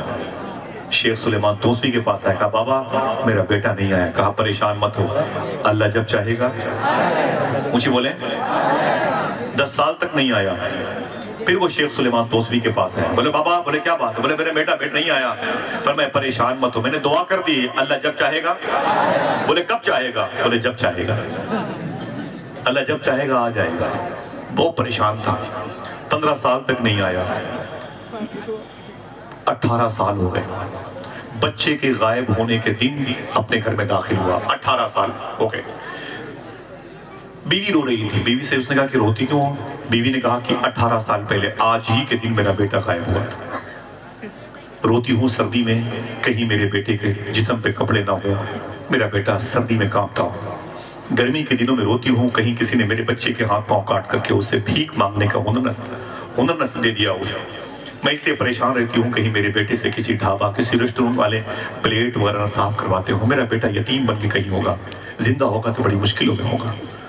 تو ان کے شوہر نے کہا جو شیخ سلیمان توسوی کے مرید تھے، بولے نا نا نا نا رو مت رو مت رو مت۔ بولے کیوں؟ بولے وہ میں نے شیخ سلیمان اپنے پیر صاحب سے کہہ دیا ہے، انہوں نے دعا کر دی ہے اور کہا ہے پریشان مت ہو، اللہ جب چاہے گا، اللہ جب چاہے گا۔ اتنا سنا تو بیوی پک گئی، پریشان، اسے ڈانٹ کر چپ خبردار، اب اگر اس گھر میں تو نے شیخ سلیمان توسوی کا نام لیا تو باہر نکل میرے گھر سے، نہ تو میرے مزاج کا ہے نہ تیرا پیر میری مزاج کا، سب یہ ڈبہ ہے۔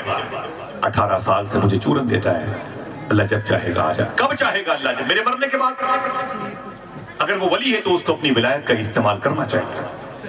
یہ کیا مطلب اللہ جب چاہے گا آ جائے گا؟ 18 سال تک نہیں آیا، کب آئے گا؟ چل باہر نکل۔ وہ دھکے مار کے اس نے اپنے شوہر کو باہر کر دیا۔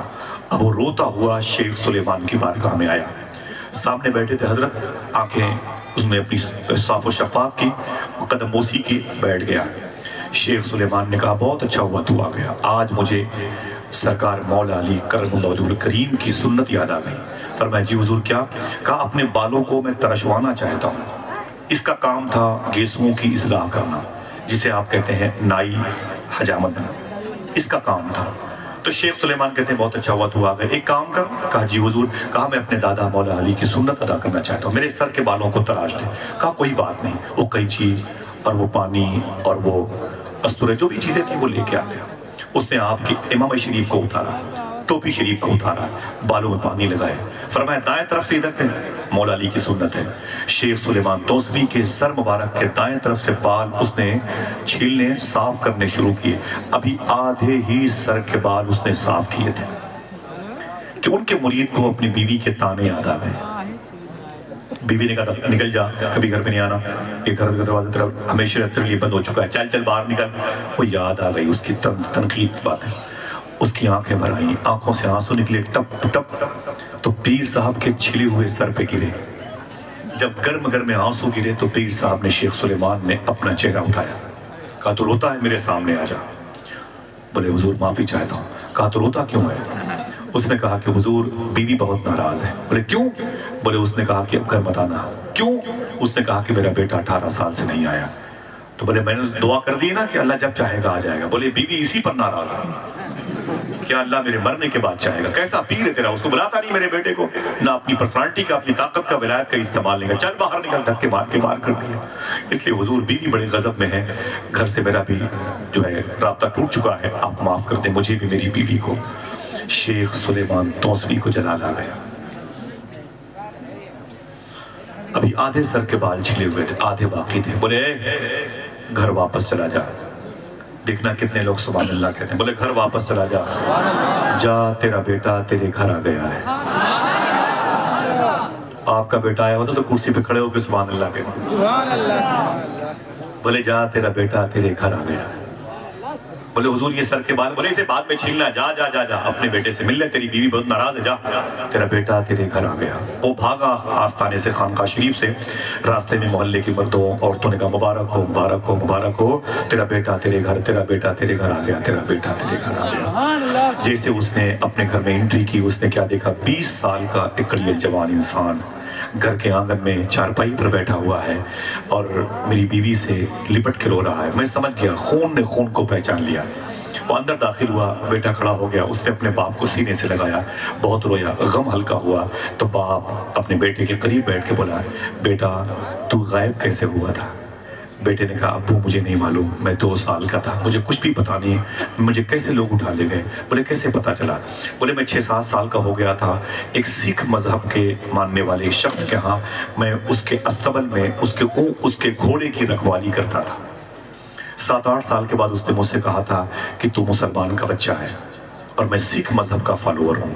اس نے کہا میری ماں، کہا مجھے نہیں معلوم۔ میں نے اس سے پوچھا میرا باپ، کہا مجھے نہیں معلوم، میں نے تجھے بازار سے خریدا ہے۔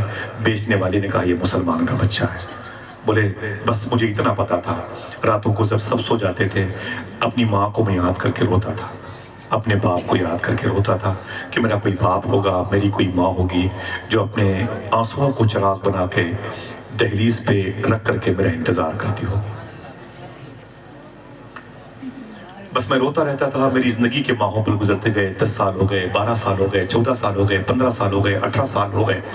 کبھی یاد بھی آئی تو کس کام کی؟ مجھے کیا پتا میں کس کوکھ سے پیدا ہوا ہوں، کس قبیلے کا ہوں، کس بستی کا ہوں، کس قریے کا ہوں، کس گرد و نواح کا شہر کا ہوں۔ بولے پھر؟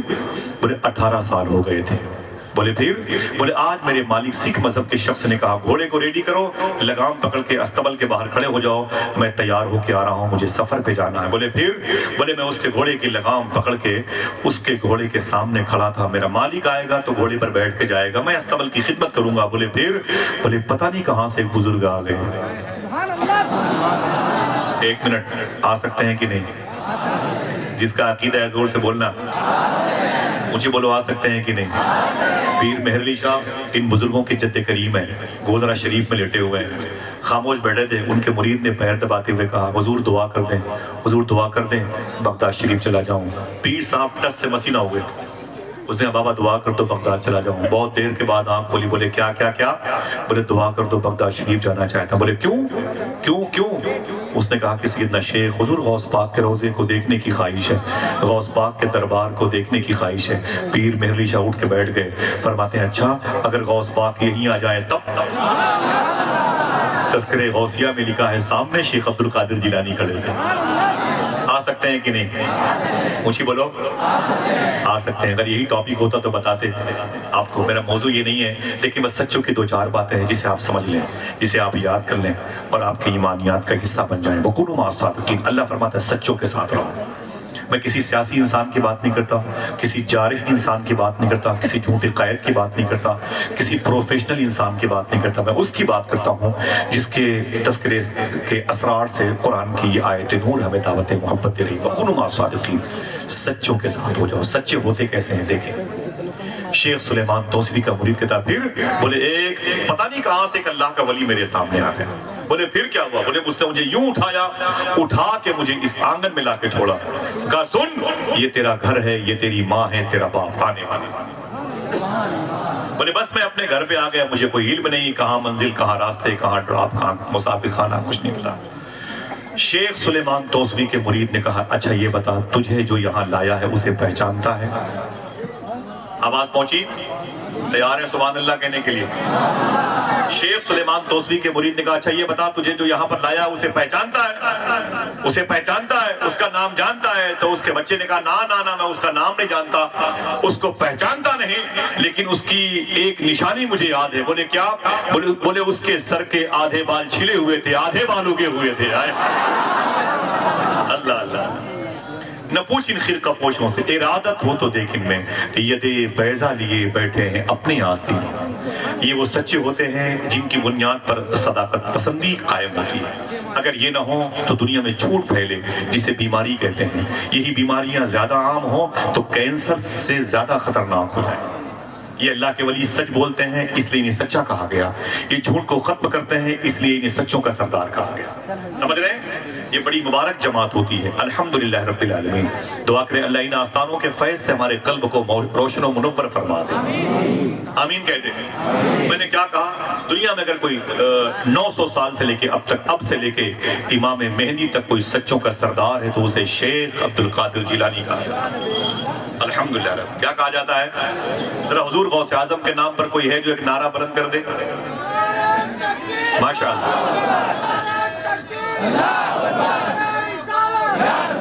سبحان اللہ، رضی اللہ تعالیٰ، سبحان اللہ سبحان اللہ سبحان اللہ۔ سیدی سرکار روشن شاہ رحمت اللہ تعالیٰ علیہ کے عرس کی تقریب ہے، آپ سب کو بہت بہت مبارک ہو۔ ایک مجذوب کے عرس میں آپ آئے ہوئے، مجذوب ہوتا کیسے ہے بتا دوں ایک بات حضور غوث پاک کی، سنیں گے؟ علی صاحب تقریر بند کر دیں، مجھے اشارہ کر دیجیے۔ ہاں، مجھے بہت اچھا لگا اس دربار میں جاروب کش کی حیثیت سے آیا اور الحمدللہ رب العالمین آپ سب کی زیارت کا شرف حاصل ہوا۔ آپ سب میری باتوں کو نہ سنیں لیکن یاد کر لیں، یہ باتیں زندگی کے کسی نہ کسی موڑ پر کام آئیں گی انشاءاللہ۔ کہتے دل سے بولیں سبحان اللہ۔ میں نے جسے اولیاء کا سردار کہا اس کے لیے کہ یہ آسانی سے پوسٹ مل جاتی ہے، اس کے لیے محنتیں کرنی پڑتی ہیں۔ حضور نے فرمایا کہ جسے عرب کے نوجوانوں کے سردار کو دیکھنا ہو علی کو دیکھ لے۔ مولا کائنات مدینے کے پہاڑوں سے گھاس چن چن کر کے اسے مدینے کی منڈی میں بیچا کرتے تھے۔ حضور فرماتے جسے جنتی عورتوں کی سردار کی زیارت کرنی ہے میری بیٹی مخدوم کائنات کا کردار دیکھ لے، ان کے صبر کی داستان تمہارے گھر میں کتابوں کے اندر موجود ہے، تمہارا انتظار کرتی ہے۔ ان کے بیٹوں کے بارے میں حضور فرماتے جسے جنتی نوجوانوں کے سردار کو دیکھنا ہو میرے حسن حسین کو دیکھ لو، ان کی قربانیاں دیکھنی ہے تو صبر حسن پڑھو جو مصلح امہ کے طور پر خطاب کیا گیا، اور پھر سید الشہداء کا پاکیزہ ٹائٹل امام حسین کے سر مبارک پر کیسا سجتا ہے، کربلا جا کے دیکھیں۔ میں بھی ایک ہفتہ پہلے وہاں سے آیا ہوں، اللہ کا شکر ہے کہ میں اتنی مرتبہ کربلا گیا ہوں، بغداد گیا ہوں کہ مجھے خود بھی یاد نہیں۔ غوث پاک کرم ہے الحمدللہ۔ سیدنا شیخ کو آج غوثیت کبریٰ کے منصب پر دیکھا جاتا ہے، سب سے بڑی پوسٹ ہے جو امام حسن کے صدقے میں، امام حسین کے صدقے میں، صحابہ کے صدقے میں یہ غوث اعظم کے حصے میں آئی ہے۔ ایک بات میں نے تقریر میں بہت بیان کی ہے، یہاں پر میں پہلی مرتبہ آیا ہوں اور یہ زمین امر ڈوبا کی ہے۔ ایک عظیم بزرگ بھی یہاں پہ اور آرام کر رہے ہیں جنہیں دنیا استاذ العلماء، استاذ الاساتذہ، رئیس الصوفیہ سیدی سرکار صوفی نظام الدین شاہ رحمۃ اللہ تعالیٰ علیہ کے نام سے میں نے بڑے سفر کیے ہیں، بڑی ان کی خدمتیں کی، مجھے وقت یاد ہے میں نے ان کے قدموں کو چوما ہے اور میں آج ان کے دربار کی خدمت کرنے والوں کے قریب ہوں اور سرکار مولا حسن مولا حسین کے دلاروں کے قریب ہوں۔ دیکھیں اگر کوئی ولی بنتا ہے تو اس کے لیے محنت کرنی پڑتی ہے، یہ نہیں کہ آپ 700 روپے کلو کا گوشت کھا لیں، ہڈیاں ہندو بھائیوں کے دروازوں پر پھینک دیں اور آپ کہیں میں مسلمان ہوں، ہم رسول اللہ کے، جنت رسول اللہ کی۔ دوسرے کی بہن بیٹیوں کو دیکھ کر کے بری نگاہ ان پر ڈالیں اور تعیش پرستی کی دعوت دیں، یہ آپ کے ایمان ہونے کی نشانی نہیں ہے۔ آپ ہندوستان میں ہیں، لوگوں کو دکھا دکھا کر کھانے کی عادت ڈال لیں، ایک غریب آپ کے سامنے ایک ڈرم ڈھونڈتا ہے پانی پینے کے لیے، آپ اس کے سامنے اسپرائٹ تھمس اپ مازا استعمال کرتے ہیں، یہ مومن ہونے کی نشانی نہیں ہے۔ آپ کو قربانیاں دینی پڑیں گی، آپ غریب نواز کے ملک میں، اس ملک میں رہنا ہے تو مکی لائف کو فالو کرنا پڑے گا، ٹھیک ہے؟ اس ملک میں رہنا ہے تو آپ کو مکی لائف کو فالو کرنا پڑے گا، اس کے لیے آپ کو محنتیں کرنی پڑیں گی۔ اس تفصیل میں جاؤں گا تو وقت بہت لگے گا، یہ اللہ کے ولی محنت کتنی کرتے ہیں سن لیں۔ میرے آقا سیدنا شیخ حضور غوث اعظم رضی اللہ پیدا ہوئے ہیں جیلان کی زمین پر۔ جیلان کہاں ہے؟ ایران میں نے وہ زمین دیکھی جہاں غوث پاک کی امی آرام کر رہی ہیں، غوث پاک کے ابو آرام کر رہے ہیں، سیدنا شیخ کی جو ولادت گاہ کا بلٹ ہے۔ حضور غوث اعظم فرماتے ہیں کہ میں 16-17 سال کا تھا نا تو جیلان میں ٹہل رہا تھا تو میرے کانوں میں آواز ہے، اگر کوئی سچوں کا سردار بنا تو کیسے بنا؟ اس نے محنت بھی کی ہے، اگر کوئی اللہ کا دوست بنتا ہے تو اسے محنت کرنی پڑتی ہے، سمجھ رہے ہیں؟ سرکار غوث اعظم فرماتے ہیں میں سفر کر رہا تھا جیلان میں، اچانک اللہ کی بارگاہ سے ایک آواز آئی، اے عبد القادر بڑا ہو کے تو کیا بنے گا؟ عاشق بنے گا کہ محبوب بنے گا؟ سنیے گا، جب بات سمجھ میں آئے تو بولیے گا سبحان اللہ۔ عاشق بنے گا کہ محبوب بنے گا؟ سرکار غوث اعظم فرماتے میں رونے لگا، میں اپنی ماں کے پاس گیا، میں نے ماں کے قدم چومے، میں نے کہا امی جان یہ آواز آ رہی ہے میں عاشق بنوں کہ محبوب بنوں؟ تو امی جان نے کہا میرے بیٹے سمجھ جا، تو بہت سوچ کر کے اپنا فارم بھرنا، تیرا جو فیوچر ہے، مستقبل ہے، تیری تعلیم ہے، وہ تیرے فارم بھرنے کے بعد اسی حساب سے تجھے دی جائے گی، سنبھل کر کے کالم بھرنا۔ بولے ابھی میں کیا کروں، میں کس سے پوچھوں؟ ماں نے کہا میرے بیٹے یہ قریب میں جیلان کے ایک گندگی کا ڈھیر ہے۔ بولے ہاں، بولے وہاں پر ایک اللہ کا ولی رہتا ہے، درویش رہتا ہے، جس کی وجہ سے شہر کا نظام قائم ہے، جا اس کے پاس چلا جا اور اس سے وہ پوچھنا کہ میں بڑا ہو کر کیا بنوں، عاشق بنوں کہ محبوب؟ سوچنا دوستو، میں عاشق بنوں کہ محبوب بنوں؟ سیدنا شیخ اپنی عمر کے 16-17 سال کی بہاریں لے کر اس کے پاس تشریف لے گئے، وہ ولی پھٹا ہوا لباس پہن کے، آدھا جس میں کھلا ہوا تھا، آدھا جس میں ڈھکا ہوا تھا، پرانے بوسیدہ کپڑوں میں وہ نظر آیا۔ حضور غوث پاک نے اسے سلام کیا، اس نے سلام کا جواب دیا۔ سیدنا شیخ نے اس سے پوچھا بابا میں ایک سوال لے کے آیا۔ بولے سوال کیا ہے؟ بولے میں بڑا ہو کے کیا بنوں، عاشق بنوں کہ محبوب بنوں؟ تو اس بزرگ نے کہا اے شیخ عبد القادر واپس چلے جاؤ، کل آؤ گے تو تمہیں جواب مل جائے گا۔ غوث پاک فرماتے میں واپس آ گیا، راتیں میری بڑی مشکلوں سے رو کے گزری، صبح میں نے فجر کی نماز پڑھی، امی کے قدم کے سائے میں آیا اور پھر میں نے ماں سے اجازت مانگی، میں نے کہا امی جان اگر اجازت دو تو اس درویش سے مل کے آؤں؟ فرمایا جا میرے بیٹے شیخ عبد القادر۔ غوث پاک فرماتے میں گیا تو جگہ تو وہی تھی لیکن وہ وہاں نہیں تھا۔ میں نے لوگوں سے پوچھا کہ بابا کدھر چلے گئے جو یہاں رہتے تھے، کدھر چلے گئے؟ تو لوگوں نے کہا کہ وہ تو کل مر گئے، کل ان کا انتقال ہو گیا۔ تو غوث پاک فرماتے میں نے کہا اس کا انتقال ہو گیا، ان کی قبر کہاں ہے؟ سینے پر ہاتھ رکھ کے گھر جانے کے بعد تنہائی میں سوچنا میں نے کس کی بات کی، کسی جھوٹے کی، کسی فراڈ، کسی چوری کرنے والے کی بات نہیں کی، اس کی بات کی جو اللہ کا ولی، اللہ کا فقیر، اللہ کا دوست، اللہ کا ملنگ، اللہ کا مست ہے۔ سمجھ رہے ہیں؟ تو لوگوں نے کہا اے شیخ عبد القادر اس کی قبر کہاں سے بناتے ہم لوگ، اس کے دین دھرم کا کچھ پتہ ہی نہیں تھا۔ بولے پھر؟ بولے اس کے پیروں میں رسی باندھ کر کے اسے پہاڑیوں کے بیچ میں جنگلوں میں پھینک دیا گیا ہے۔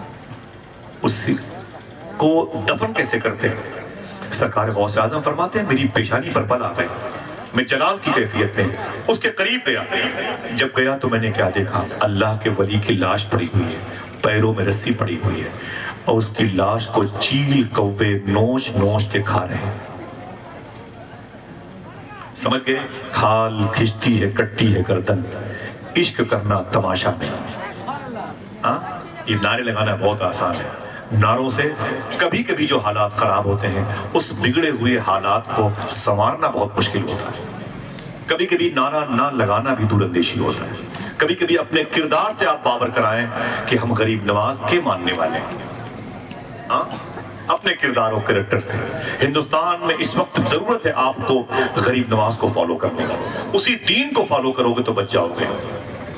پنجاب کے ہندو بھائیوں نے کہا تھا غریب نواز سے، ہم ہر جمعرات کو آپ سے ملنا چاہتے ہیں لیکن آپ کے ہاں نہیں آتے۔ بولے کیوں؟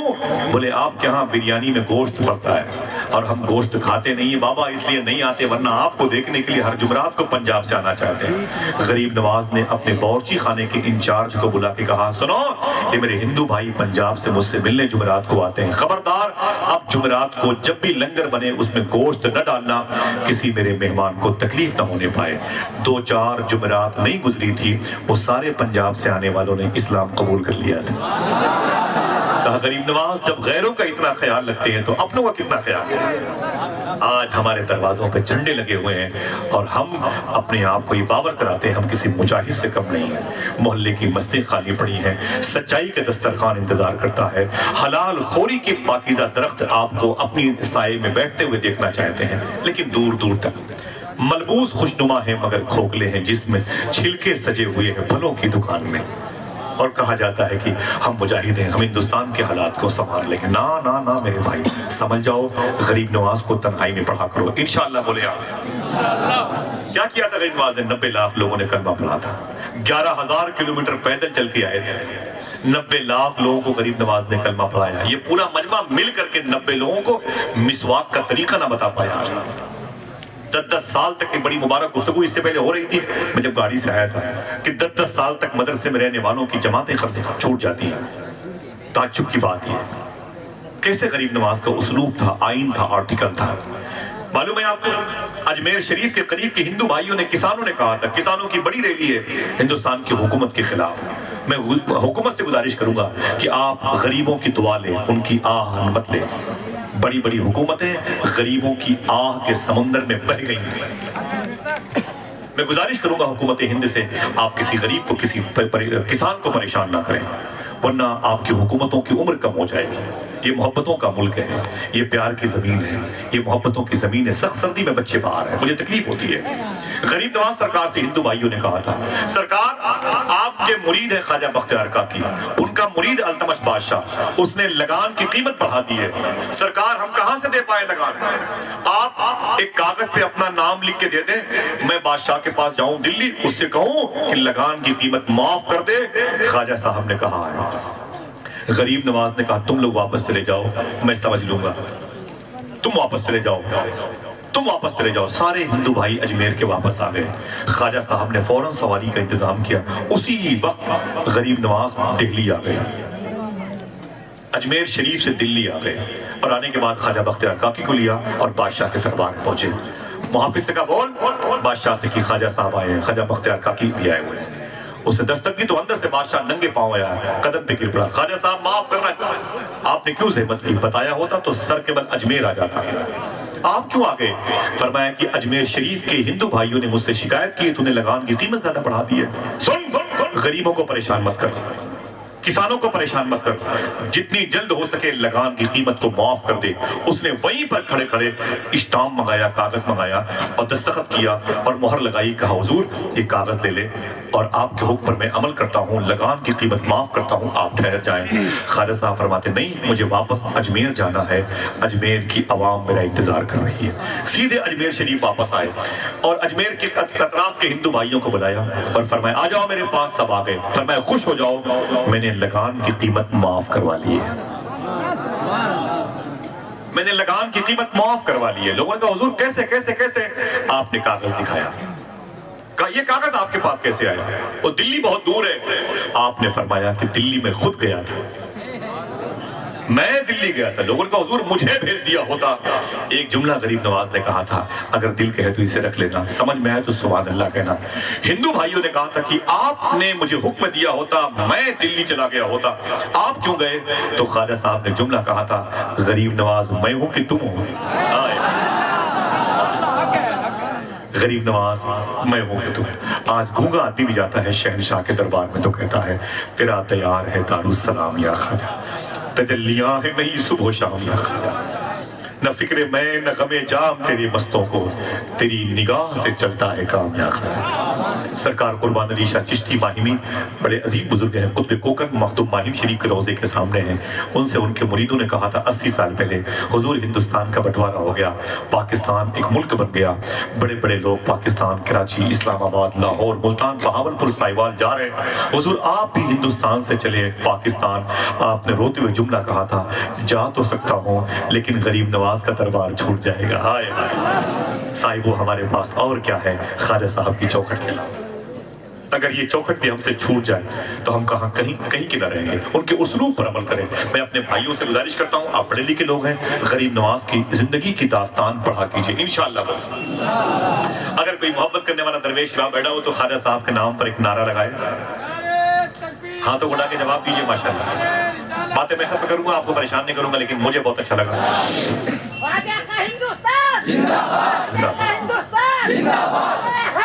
یا علی لبیک یا رسول اللہ علیہ وسلم. خواجہ صاحب کا جو روضہ ہے وہ سفید ہے، ابیض گنبد، ابیض سفید کے معنی میں آتا ہے. حضور سرکار غوث پاک کا جو گنبد شریف ہے وہ نیل کو ہے، اور سید الکونین کا جو گنبد شریف ہے وہ خضر ہرے کلر کا ہے. سرکار خواجہ پاک کی بارگاہ میں ایک شخص نے کہا تھا، کون اس گنبد ابیض میں مکی ہے یارو، اولیاء جس کے یہاں بہرے سلام آتے ہیں. ایک آواز آئی، تو ہی اس گنبد ابیض میں مکی ہے خواجہ، اولیاء تیرے لیے بہرے سلام آتے ہیں. غریب نواز کی شان بڑی ہے. سرکار کے عرس کی بہاریں آپ سب کو بہت بہت مبارک ہو. انشاءاللہ بولے لنگر کیجئے گا خواجہ صاحب کی چھٹی کے موقع پر انشاءاللہ بولے. ہاں سنیں داستان آخری ہے، قریب مجھے بہت اچھا لگا، لیکن بزرگوں کا طریقہ لے کے جائیے گا. سرکار غوث اعظم رضی اللہ تعالیٰ عنہ کی بات ہے. اللہ اللہ. سیدنا شیخ فرماتے، میں نے کہا وہ کہاں پہ؟ بولے ادھر پڑا ہوا ہے. میں قریب گیا تو اس کی لاش کو چیل کوے نوچ کے کھا رہے تھے. ذرا سا کہیں کے حالات خراب ہوتے ہیں تو آپ کو نیند نہیں آتی ہے. وہ کیسا انسان تھا؟ ولی تھا اور آزمائش میں تھا. غوث پاک نے دیکھا اسے، اس کی لاش چیل کوے نوچ کے کھا رہے تھے. جلال تھا. فرمایا او مست قلندر، اللہ کے ولی سن، ولی وعدہ خلاف نہیں ہوتا، ولی وعدے سے مکرتا نہیں، ولی وعدہ شکر نہیں ہوتا، ولی وعدے کو وفا کرتا ہے، وعدے پر عمل کرتا ہے. تو کیسا اللہ کا ولی ہے؟ تو نے کل مجھ سے کہا تھا آج کے بارے میں آؤ گے تو جواب دوں گا، اور تم کل ہی نکل لیے. یہ کیا طریقہ ہے؟ نوچی ہوئی لاش سے آواز آئی، اے شیخ عبد القادر تیرا سوال کیا ہے؟ حضور غوث پاک فرماتے، میرا سوال یہ ہے کہ میں بڑا ہو کے کیا بنوں؟ عاشق بنوں کہ محبوب بنوں؟ عاشق بنوں کہ محبوب بنوں؟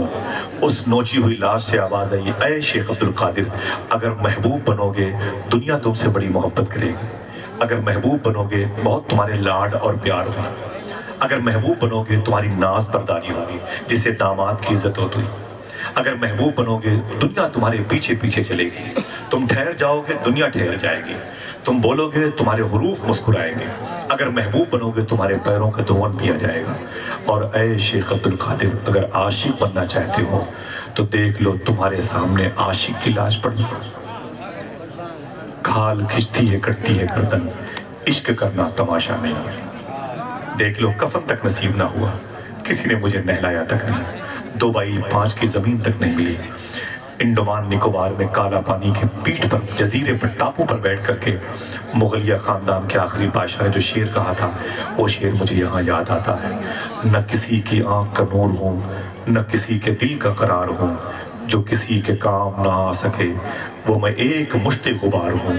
پے فاتحہ کوئی آئے کیوں، کوئی در پہ شمع جلائے کیوں، کوئی 4 پھول چڑھائے کیوں، میں تو بے کسی کا مزار ہوں.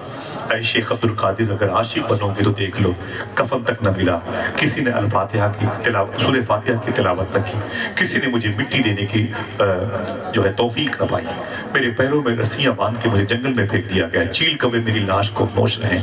حضور غوث اعظم کو جلال آ گیا، آپ نے اپنے ہاتھوں کو اٹھایا، فرمایا اللہ اکبر اللہ اکبر اللہ اکبر اللہ اکبر۔ سن او مرد قلندر، اگر عاشق بننے میں دشواریوں کا سامنا کرنا پڑتا ہے تو عبد القادر عاشق بن کے دکھائے گا۔ آج بار بار کہتے ہو کہ غوث پاک کو مرغہ بہت پسند تھا، ٹھہر میرے بھائی تو مرغے کی بات بعد میں کرنا، پہلے غوث پاک کی بھوک کی بات کر لے، غوث پاک کی پیاس کی بات کر لے، غوث پاک کے ایام عشق کی حصولیابی کے دن کو یاد، ایام عشق کی پاکیزہ اس لمحے کو یاد کر، جب غوث اعظم عشق کی منزل کی راہ کے مسافر بنے ہوئے ہیں۔ آج آدھے گھنٹے تک اگر روٹیاں نہ آئے نا شادی کے دنوں میں تو بارات واپس چلی جاتی ہے۔ آپ کو آپ کی بیوی 6 سال کی بچی کے ہاتھ میں اگر روٹیاں دے کے دسترخوان پر نہ بھیجے نا تو آپ گالی دیتے ہو اپنی بیوی بچوں کو۔ چاول اگر سردی کے دن میں ٹھنڈے آ جائیں نا تو آپ پلیٹیں توڑ دیتے ہو۔ آئیے بتاتا ہوں اگر کوئی غوث اعظم ہے تو اس نے کتنی محنت کی ہے اپنی زندگی میں، کتنی محنت کی ہے۔ حضور غوث پاک فرماتے ہیں عبد القادر عاشق بن کے دکھائے گا۔ بڑی لمبی داستان ہے، آپ کو ازبر ہوگی، 18 سال عمر ہو گئی، اپنی ماں کے پاس آئے، امی جان میں ایران سے جانا چاہتا ہوں۔ کہاں جانا چاہتا ہے؟ ایران کے بغل میں ایک ملک ہے جسے عراق کہتے ہیں، عراق کی راجدھانی ہے بغداد، بغداد میں ایک مارکیٹ ہے جسے سوق الکفا کہتے ہیں، سوق الکفا کے قریب میں ایک راستہ ہے جسے شارع سراج کہتے ہیں، شارع سراج کے دامن میں ایک محلہ ہے جسے باب العزج کہتے ہیں، اسی محلے کے جزیرے پر ایک مدرسہ ہے جسے مدرسہ نظامیہ کہتے ہیں۔ اے میری ماں میں اس مدرسے میں تعلیم حاصل کرنا چاہتا ہوں۔ حضور غوث پاک کی ماں رونے لگی، فرمایا اے میرے بیٹے عبد القادر جا، تو میری خدمت کے لیے نہیں پیدا ہوا، تو اپنے دادا کے دین کی خدمت کے لیے پیدا ہوا۔ جب میری عمر 60 سال کی ہو گئی تب تو پیدا ہوا تھا، اب میں 78 سال کی ہو گئی ہوں، تو 18 سال کا ہو گیا، یہ تیری اور میری آخری ملاقات ہے۔ ماں نے غوث اعظم سرکار کو اپنے سے ودا کیا اور دعا بتائی جس دعا کو غوث اعظم نے اپنی زندگی کے آخری عمر تک پڑھی ہے، اور فرمایا میرا جو منصب میرا پروموشن ہوا ہے وہ اسی دعا کی بنیاد پر ہوا ہے۔ میں قریب ہر محفلوں میں اسے پڑھتا ہوں، اگر برکت چاہتے ہو تو پڑھ لو۔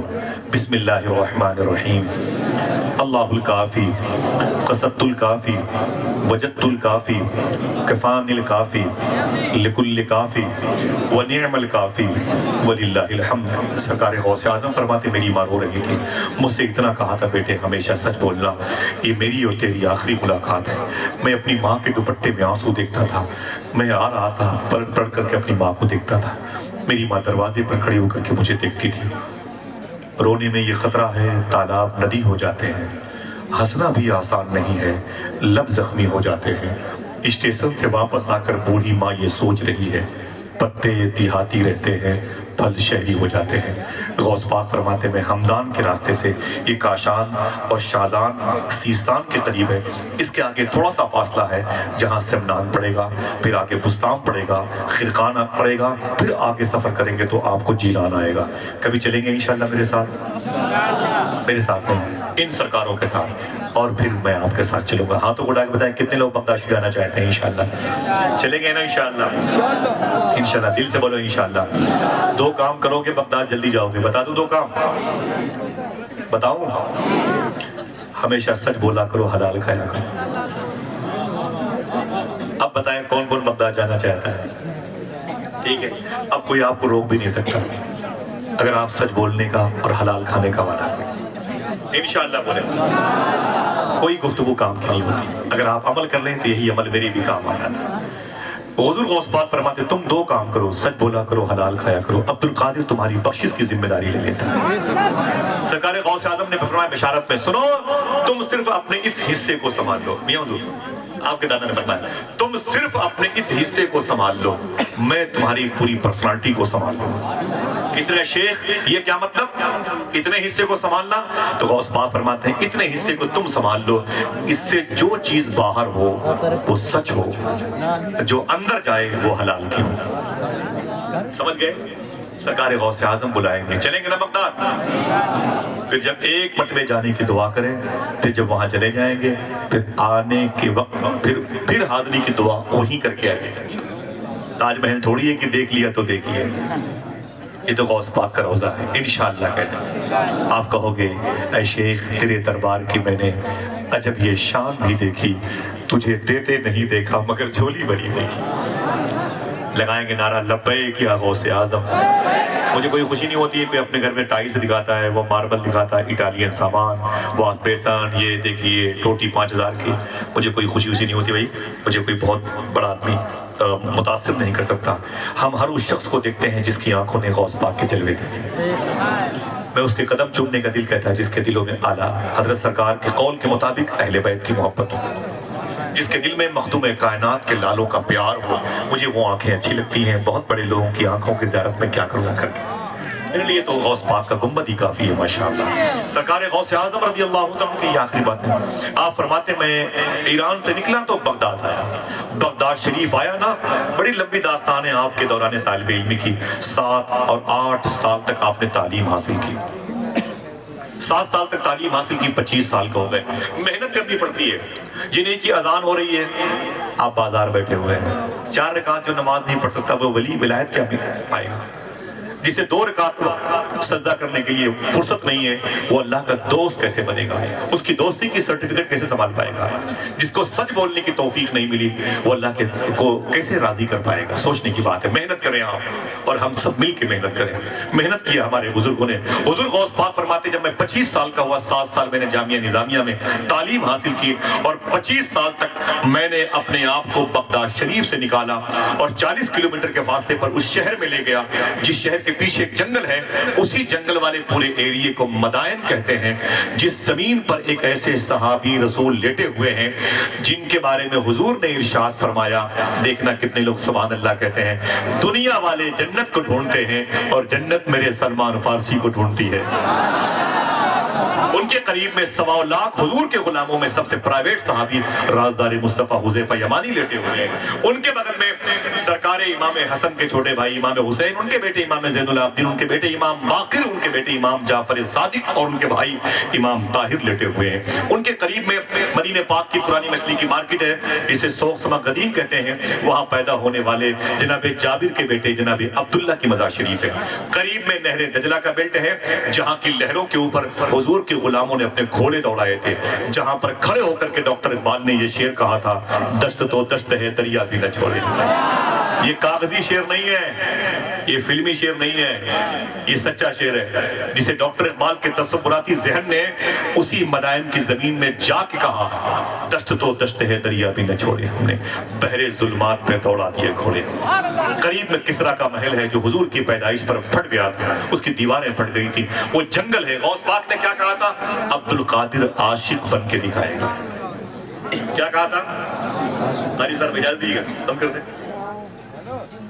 تھک گئے آپ لوگ؟ گھر جانا چاہتے ہیں؟ بغداد شریف انشاءاللہ بولے۔ حضور غوث پاک فرماتے ہیں جس کی دعائیں کہیں قبول نہ ہو بغداد کی مٹی اٹھا کے دعا کرے، اللہ اس کی دعائیں قبول کر لے۔ کیسے لوگ ہیں سرکار روشن شاہ کے عرس میں، آپ کے عرس میں آپ کو دولہا بنا کے غوث اعظم سرکار کے نام سے مجلس کو منسوب کر دیا۔ حضور غوث اعظم نے فرمایا تھا ایسا نہیں ہے، اپنے مرید شیخ ابو طلحہ بغدادی، ان کے مرید شیخ صوفی اسداللہ شاہ سے، ایسا نہیں ہے، لوگ مجھ سے محبت کرتے ہیں، لوگ مجھ سے ملنا چاہتے ہوں۔ میں اپنے بچوں کی طرف سے، اپنے بھائیوں کی طرف سے جملہ بندہ دیکھنا ہو کون کون اس جملے کو اپنے سماعتوں کے دامن میں رکھتا ہے، ان آقاؤں کے سامنے بولتا ہے سبحان اللہ۔ حضور غوث پاک نے اپنے پوتے شیخ صوفی اسداللہ شاہ سے فرمایا تھا ایسا نہیں ہے، لوگ مجھ سے ملنے کے لیے تڑپتے ہیں۔ پھر سنیں آپ، ایسا نہیں ہے، لوگ مجھ سے ملنے کے لیے تڑپتے ہیں۔ غوث پاک فرماتے ہیں میں بھی اپنے غلاموں سے ملنے کے لیے تڑپتا ہوں۔ سیدنا شیخ فرماتے ہیں سنو، جو میرا نام عشاء کی نماز کے بعد لیتا ہے، جو میرا نام عشاء کی نماز کے بعد لیتا ہے، اسے خوشخبری سنا دو کہ اس کا نام میں مغرب کی نماز کے بعد لے چکا ہوتا ہوں۔ آئے آئے کوئی ہے جو پھر سے کہہ دے لبیک یا غوث اعظم؟ ہاتھوں کو اٹھا کے بولے آپ لبیک یا غوث اعظم۔ بغداد جانے والوں کی یہی نعرے ہوں گے، 2 شرطوں کے ساتھ، سچ بولیں گے اور انشاءاللہ بولے، سچ بولیں گے اور حلال کھائیں گے انشاءاللہ۔ کہیں جاؤ نہ جاؤ، ایفل ٹاور دیکھو کہ نہ دیکھو، برج خلیفہ دیکھو کہ نہ دیکھو، چائنا کی دیوار دیکھو کہ نہ دیکھو، غوث پاک کا دربار ضرور دیکھو گے انشاءاللہ کہتا ہوں۔ سیدنا شیخ نے بڑی محنت کی ہے صاحبوں، بہت محنت کی ہے غوث پاک نے، مرغے کو زندہ کر دیا، ہمیں یہی یاد ہے۔ ایک دن ایک وقت میں 70 جگہ چلے گئے، ہمیں یہی یاد ہے۔ اب تک لنگر خانہ غوث پاک کا قائم ہے، ہمیں یہی یاد ہے۔ لیکن غوث پاک نے محنت کتنی کی ہے۔ آپ فرماتے ہیں میں 25 سال تک کے لیے مدائن کے جنگل میں آ گیا، میرا کام یہی تھا، الا اللہ الا اللہ الا اللہ الا اللہ الا اللہ الا اللہ۔ اتنی بڑی بھیڑ ہے، سب کی آواز بلند ہو گئی تو کتنا اچھا لگے گا۔ الا اللہ الا اللہ الا اللہ الا اللہ۔ حضور غوث پاک فرماتے ہیں میں الا اللہ کے نعرے لگاتا تھا، 25 سال تھا، اللہ کا نام لیتا تھا۔ جب میں الا اللہ کہتا تھا نا تو جنگل کے سارے شیر چیتے میرے چاروں طرف آ کے بیٹھ کے میری آواز میں آواز ملا کے پڑھا کرتے تھے۔ حضور سیدنا شیخ فرماتے ہیں کہ لیکن میں نے بڑی مشقتیں اٹھائی ہیں۔ میں نے اپنے بارے میں بتا دیا، آپ اگر صبح 7 بجے چائے پیتے ہیں، یقین طور پر اگر کسی دن 7:20 تک چائے نہ ملے نا تو آپ پیالی توڑ دیں گے، کپ توڑ دیں گے، کیتلی توڑ دیں گے، گالیاں اپنی بیوی کو دیں گے۔ بیوی کے بغل میں آپ کی جوان بیٹی بیٹھی ہے، وہ کانپتی رہتی ہے، روتی رہتی ہے، میرے باپ کو ہو کیا گیا ہے؟ میرا باپ کہتا ہے میں مسلمان ہوں، میں غوث پاک کا ماننے والا ہوں، غریب نواز کا ماننے والا ہوں۔ میرا باپ 20 منٹ تک کی وقفے کو برداشت نہ کر سکا اور میری ماں کو گالیاں دیتا ہے، میں اس کی جوان بیٹی ہوں، میرے دل کو بڑی ٹھیس پہنچتی ہے۔ اگر غوث پاک کے ماننے والے ہو، اگر قادری ہو، مجھے لگنا چاہیے آپ کے کریکٹر سے۔ سرکار غوث اعظم فرماتے ہیں پورا سال ہو جاتا تھا، مجھے ایک قطرہ پانی نہیں ملتا تھا پینے کے لیے۔ سمجھ رہے ہیں؟ پورا سال ہو جاتا تھا، پورا سال ہو جاتا تھا، مجھے ایک قطرہ پانی نہیں ملتا تھا۔ حضور غوث اعظم فرماتے ہیں پورے سال میں مجھے چاول کا ایک دانہ بھی نہیں ملتا تھا، میں گھاس کی پتیاں، گھاس چن کر کے اسے کھاتا تھا، میرے کپڑے عجیب و غریب تھے، میں بھوک کی وجہ سے زمین پر گر جاتا تھا، دم نفس کی وجہ سے میری سانسیں رک جاتی تھی، لوگ مجھے سمجھتے تھے مر گیا عبد القادر۔ غوث پاک فرماتے مجھے اٹھا کر کے لاوارث لاشیں جہاں پڑی ہوتی تھیں وہاں لا کے لوگ پھینک دیتے تھے، اور مجھے جب غصہ نہلانے کے لیے مردوں کو نہلانے والا اٹھا کر کے پٹرے پہ ڈالتا اور جب میرے جسم پہ پانی ڈالتا تھا میں اٹھ کے بیٹھ جاتا تھا اور مجھ سے بولتا تھا عبد القادر پاگل چل باہر چل۔ میں اٹھ کر کے اللہ ہو کے نعرے لگاتا ہوا چلا آتا تھا، کوئی میرا پرسان حال نہیں تھا۔ ایک گلاس پانی تو چھوڑ دو، ایک قطرہ پانی مجھے پورے سال کچھ نہیں ملتا تھا۔ میں اس قدر بھوکا تھا کبھی کبھی چل نہیں پاتا، پیٹ پہ 2 پتھر بندھے ہوئے تھے۔ یہ آخری بات ہوگی۔ سیدنا شیخ فرماتے ہیں ایک دن میں مدائن کے جنگلوں سے نکلا، گرتے پڑتے میں بغداد کے اس حصے میں آیا جہاں ایک نبی آرام کر رہے ہیں جنہیں حضرت یوشع بن نون علیہ السلام کا یہ نبی ہے، ان کی مزار شریف ہے۔ اس محلے کو شونیزیہ کہتے ہیں۔ کیا کہتے ہیں؟ یاد کرو گے تب چلو گے تو پھر انشاءاللہ دیکھ بھی لو۔ کیا کہتے ہیں؟ شونیزیہ کہتے ہیں۔ ایک نبی وہاں آرام کر رہے ہیں۔ اگر آپ کو میں منع کروں کہ سبحان اللہ نہ کہنا نا تب بھی آپ سبحان اللہ کہو گے، کیوں؟ وہ نام ایسا ہے۔ انہی کے بغل میں وہ بزرگ لیٹے ہوئے ہیں جن کو بہلول دانا کہتے ہیں، انہی کے بغل میں وہ بزرگ لیٹے ہوئے ہیں جن کو ذنون مصری کہتے ہیں، انہی کے بغل میں وہ بزرگ لیٹے ہوئے ہیں جو غوث پاک کے پردادا اللہ اکبر۔ سمجھ رہے ہیں آپ؟ ابو القاسم سیدنا شیخ جنید بغدادی رضی اللہ، ان کے نام پہ کم سے کم سب کو سبحان اللہ کہنا چاہیے۔ بہت بڑے بزرگ ہیں، اولیاء کی جماعت کے سردار ہیں۔ سیدنا شیخ جنید بغدادی کے پیر ہیں شیخ سری سبتی، ان کے پیر ہیں شیخ معروف کرخی۔ دیکھنا کتنی دیر کے بعد آپ سبحان اللہ کہتے ہیں۔